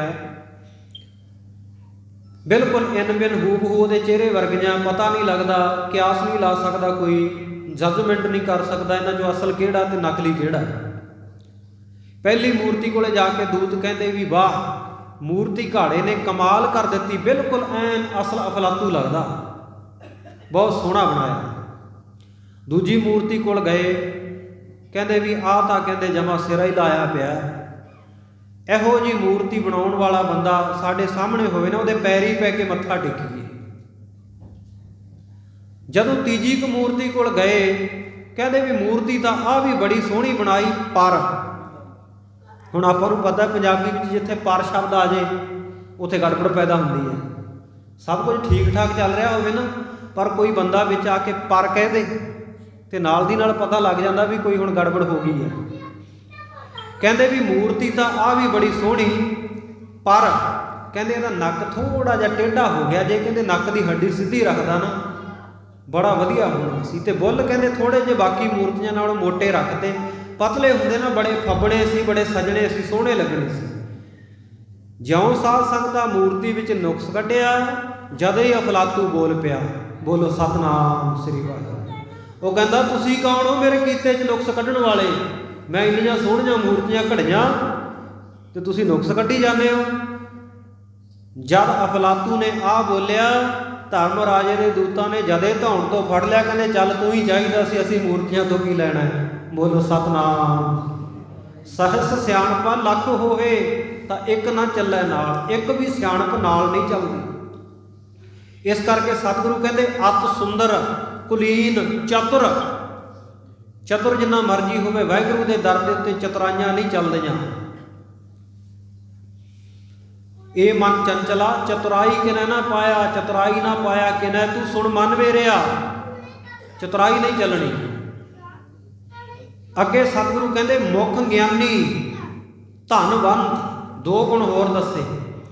ਕਹਿੰਦੇ ਕੋਈ ਮੂੰਹ ਤੋਂ ਗਿਆਨ ਦੀਆਂ ਗੱਲਾਂ ਕਰਨ ਵਾਲਾ ਬਹੁਤ ਹੋਵੇ, ਮੇਰੇ ਵਰਗਾ ਗਿਆਨੀ ਕਹਾਉਂਦਾ ਵੀ ਬੜੀਆਂ ਗੱਲਾਂ ਆਉਂਦੀਆਂ, ਸਟੇਜ ਤੇ ਬੰਨ੍ਹ ਕੇ ਰੱਖ ਸਕਦਾ ਲੋਕਾਂ ਨੂੰ, ਪਰ ਵਾਹਿਗੁਰੂ ਦੇ ਦਰ ਦੇ ਉੱਤੇ ਜਗ ਕਊਆ ਮੁਖ ਚੁੰਚ ਗਿਆਨ, ਇਹ ਵੀ ਪ੍ਰਵਾਨ ਨਹੀਂ। ਚੁੰਝ ਚਰਚਾ ਕੱਲੀ ਕਰਨੀ, ਉੱਤੋਂ ਜ਼ੁਬਾਨੀ ਇਹ ਗੱਲਾਂ ਪੜ੍ਹੀਆਂ ਪੜ੍ਹਾਈਆਂ ਸੁਣਾਉਣੀਆਂ ਨਹੀਂ। ਸਤਿਗੁਰ ਦੇ ਘਰ ਵਿੱਚ ਅਨੁਭਵੀ ਗਿਆਨ, ਅਨੁਭਵ ਦਾ ਗਿਆਨ ਜਿਹੜਾ ਪ੍ਰਵਾਨ ਹੈ। ਵਿਦਵਾਨ ਪਤਾ ਕਿਹਨੂੰ ਕਹਿੰਦੇ ਆ? ਵਿਦਵਾਨ ਸ਼ਬਦ ਵੇਦ ਤੋਂ ਬਣਿਆ, ਤੇ ਵੇਦ ਸ਼ਬਦ ਜਿਹੜਾ ਵਿਦ ਤੋਂ ਬਣਿਆ, ਸੰਸਕ੍ਰਿਤ ਦੇ ਵਿੱਚ ਵਿਦ ਕਹਿੰਦੇ ਆ ਵਿਦਿਆ ਨੂੰ, ਗਿਆਨ ਨੂੰ, ਸਿੱਖਿਆ ਨੂੰ। ਵਿਦ ਤੋਂ ਹੀ ਵਿਦਵਾਨ ਬਣਿਆ, ਵਿਦ ਤੋਂ ਹੀ ਵਿਦਿਆ ਬਣਿਆ, ਵਿਦ ਤੋਂ ਹੀ ਵਿਦਿਆਲਾ ਬਣਿਆ। ਵਿਦ ਨਾਮ ਜਾਣਨ ਦਾ, ਸਿੱਖ ਲੈਣ ਦਾ, ਜਾਤ ਸਿੱਖ ਲੈਣ ਦਾ। ਤੇ ਵਿਦਵਾਨ, ਵਿਦਵਾਨ ਕਹਿੰਦੇ ਆਪਾਂ ਜਿਹੜਾ ਵਿਦਿਆ ਦਾ ਆਨ ਮੈਨੂੰ ਘਰ, ਜਿਹੜਾ ਵਿਦਿਆ ਦਾ ਘਰ ਬਣ ਗਿਆ, ਸਿਆਣਪ ਦਾ ਘਰ ਜਿਹੜਾ ਬਣ ਗਿਆ, ਉਹਨੂੰ ਕਹਿੰਦੇ ਆ ਵਿਦਵਾਨ। ਗੁਰਮਤਿ ਦੇ ਵਿੱਚ ਸ਼ਬਦ ਵਰਤਿਆ ਜਾਂਦਾ ਅਨੁਭਵ ਗਿਆਨ, ਜਿਹੜਾ ਅੰਦਰੋਂ ਹੀ ਕਿਤਾਬਾਂ ਪੜ੍ਹ ਕੇ ਨਹੀਂ, ਜਿਹੜਾ ਅੰਦਰੋਂ ਚਸ਼ਮਾ ਫੁੱਟਦਾ ਹੁੰਦਾ ਨਾ, ਜਿਵੇਂ ਚਸ਼ਮੇ 'ਚੋਂ ਪਾਣੀ ਹੇਠਾਂ ਤੋਂ ਨਿਕਲਦਾ, ਇਸੇ ਤਰ੍ਹਾਂ ਅਨੁਭਵ ਦੇ ਵਿੱਚੋਂ ਜਿਹੜਾ ਗਿਆਨ ਪੈਦਾ ਹੋਵੇ ਉਹਨੂੰ ਅਨੁਭਵ ਗਿਆਨ, ਵਿਦਵਾਨ ਆਖਿਆ ਜਾਂਦਾ। ਦੁਨਿਆਵੀ ਸਿੱਖਿਆ ਲੈ ਕੇ ਬਹੁਤ ਪੜ੍ਹ ਲਿਖ ਕੇ ਮਨੁੱਖ ਕਹੇ ਵੀ ਮੈਨੂੰ ਬੜੀਆਂ ਗੱਲਾਂ ਆਉਂਦੀਆਂ, ਮੈਂ ਬੜਾ ਤਕੜਾ ਪ੍ਰੋਫੈਸਰ, ਮੈਂ ਬੜਾ ਤਕੜਾ ਡਾਕਟਰ, ਮੈਂ ਬੜਾ ਤਕੜਾ ਦਲੀਲਾਂ ਦੇਣ ਵਾਲਾ ਵਕੀਲ। ਸਤਿਗੁਰੂ ਕਹਿੰਦੇ ਸਾਡੀ ਨਜ਼ਰ ਵਿੱਚ ਪ੍ਰਵਾਨ ਨਹੀਂ। ਦੁਨੀਆ ਨੂੰ ਆਪਣੀਆਂ ਗੱਲਾਂ ਮਨਾ ਸਕੇਗਾ, ਪਰ ਗੁਰੂ ਨੂੰ ਤਾਂ ਨਹੀਂ ਮਨਾ ਸਕਦਾ ਨਾ ਕੋਈ ਦਲੀਲਾਂ ਦੇ ਨਾਲ। ਗੁਰੂ ਤਾਂ ਭਾਵਨਾ ਨਾਲ ਮੰਨਦਾ ਹੈ। ਭਾਵੋ ਹੀ ਵਿਦਤੇ ਦੇਵਾ, ਭਾਵਨਾ ਵਿਹੀਨ ਕੈਸੇ ਪਾਵੇ ਜਗਦੀਸ਼ ਕੋ।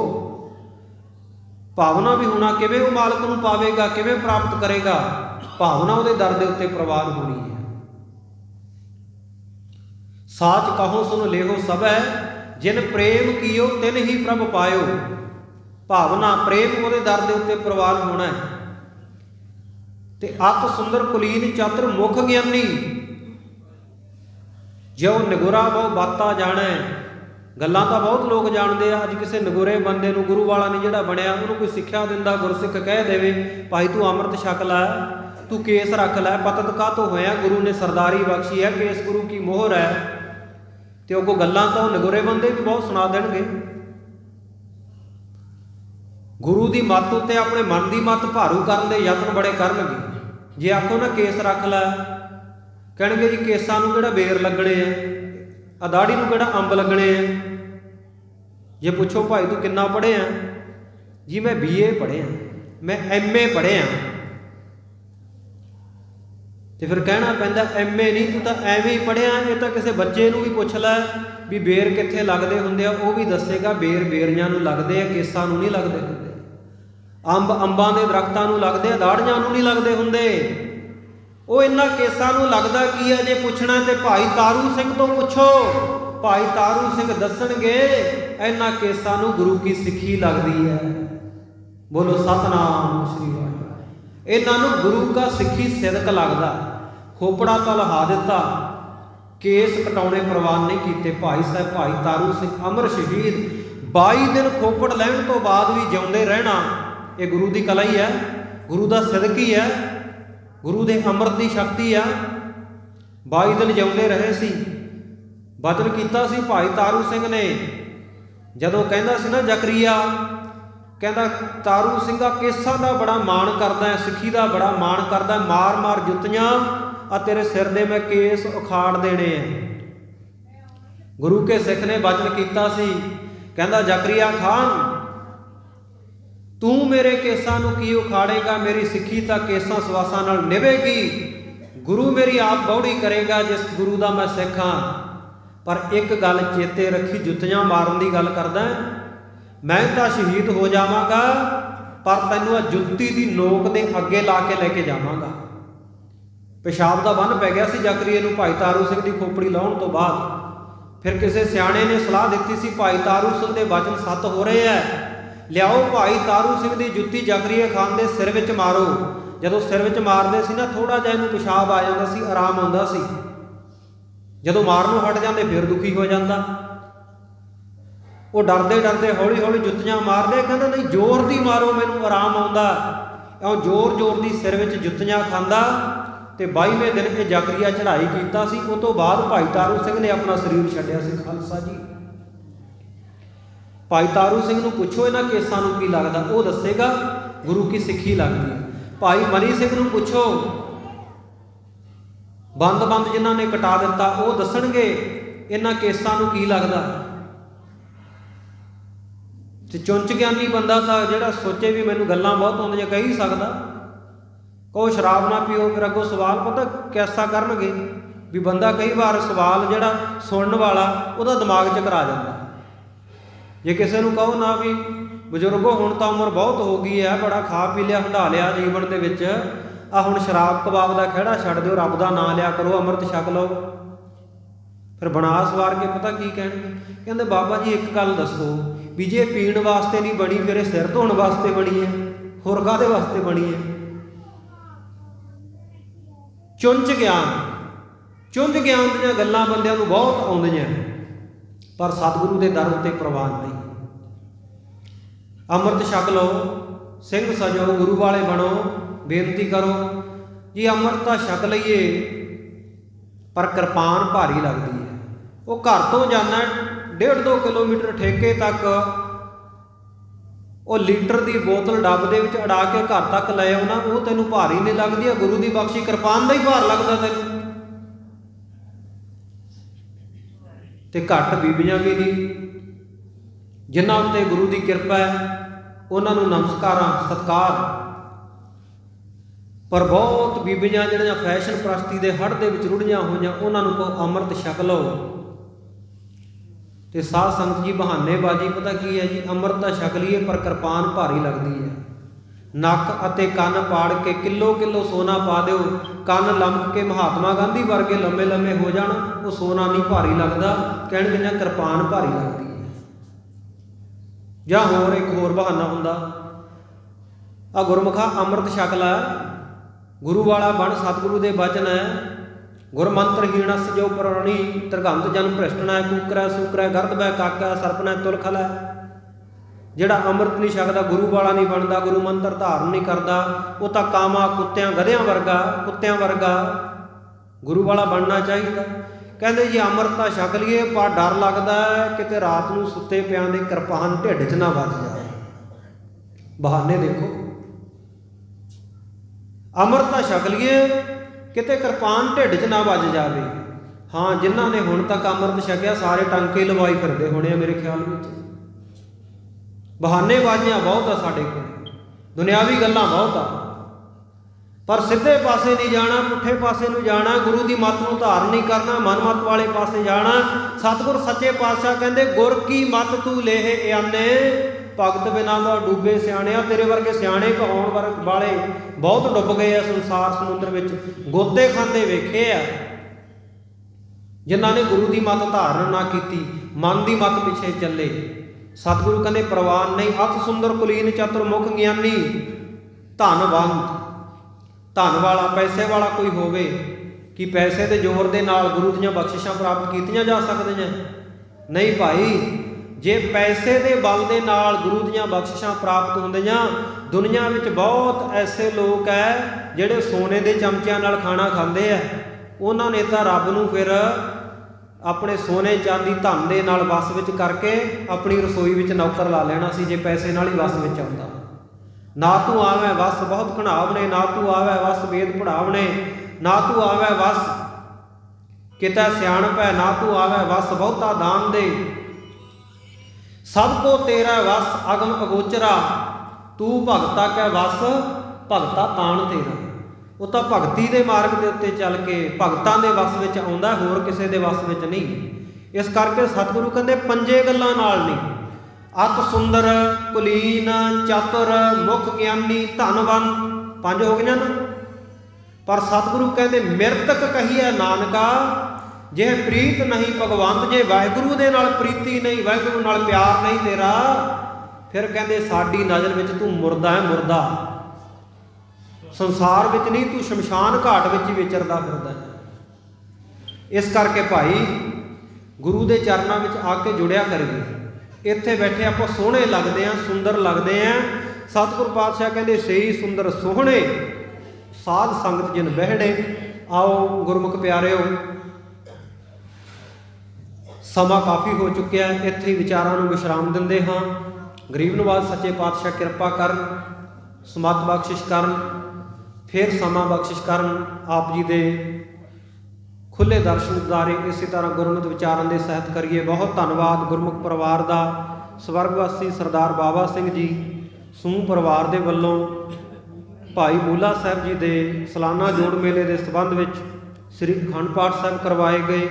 ਆ ਗੁਰਮਤਿ ਦੇ ਸਮਾਗਮ ਰਚੇ ਗਏ, ਹਰ ਵਾਰੇ ਬੁਲਾਉਂਦੇ ਆ। ਇਸ ਵਾਰ ਵੀ ਸੱਦਾ ਭੇਜਿਆ ਗਿਆ। ਭਾਈ ਹਰਵਿੰਦਰ ਸਿੰਘ ਜੀ ਲਾਡੀ, ਭਾਈ ਬਲਜੀਤ ਸਿੰਘ ਮੰਡ, ਹੋਰ ਗੁਰਮੁਖ ਪਿਆਰੇ ਪਿਆਰ ਵਾਲੇ ਇਸ ਇਲਾਕੇ ਦੇ ਭਾਈ ਜੱਸਾ ਸਿੰਘ ਜੀ ਮੀਰਪੁਰ ਤੋਂ, ਉਹ ਵੀ ਬੈਠੇ ਨੇ। ਵਿਦੇਸ਼ ਤੋਂ, ਕੁਵੈਤ ਤੋਂ ਆਏ ਨੇ। ਪਰ ਜਿਸ ਦਿਨ ਦੇ ਆਏ ਹੈ, ਜਿੰਨੇ ਵੀ ਗੁਰਮਤਿ ਦੇ ਸਮਾਗਮ ਹੈ, ਹਰ ਗੁਰਮਤਿ ਸਮਾਗਮ ਤੇ ਨਾਲ ਹਾਜ਼ਰੀ ਭਰਦੇ ਹੈ। ਇਹ ਗੁਰੂ ਦਾ ਪਿਆਰ ਹੈ। ਸਤਿਗੁਰੂ ਕਿਰਪਾ ਕਰਨ, ਸਾਨੂੰ ਸਾਰਿਆਂ ਨੂੰ ਗੁਰਸਿੱਖੀ ਜੀਵਨ ਨਾਮਦਾਨ ਦੀਆਂ ਦਾਤਾਂ ਬਖਸ਼ਿਸ਼ ਕਰਨ।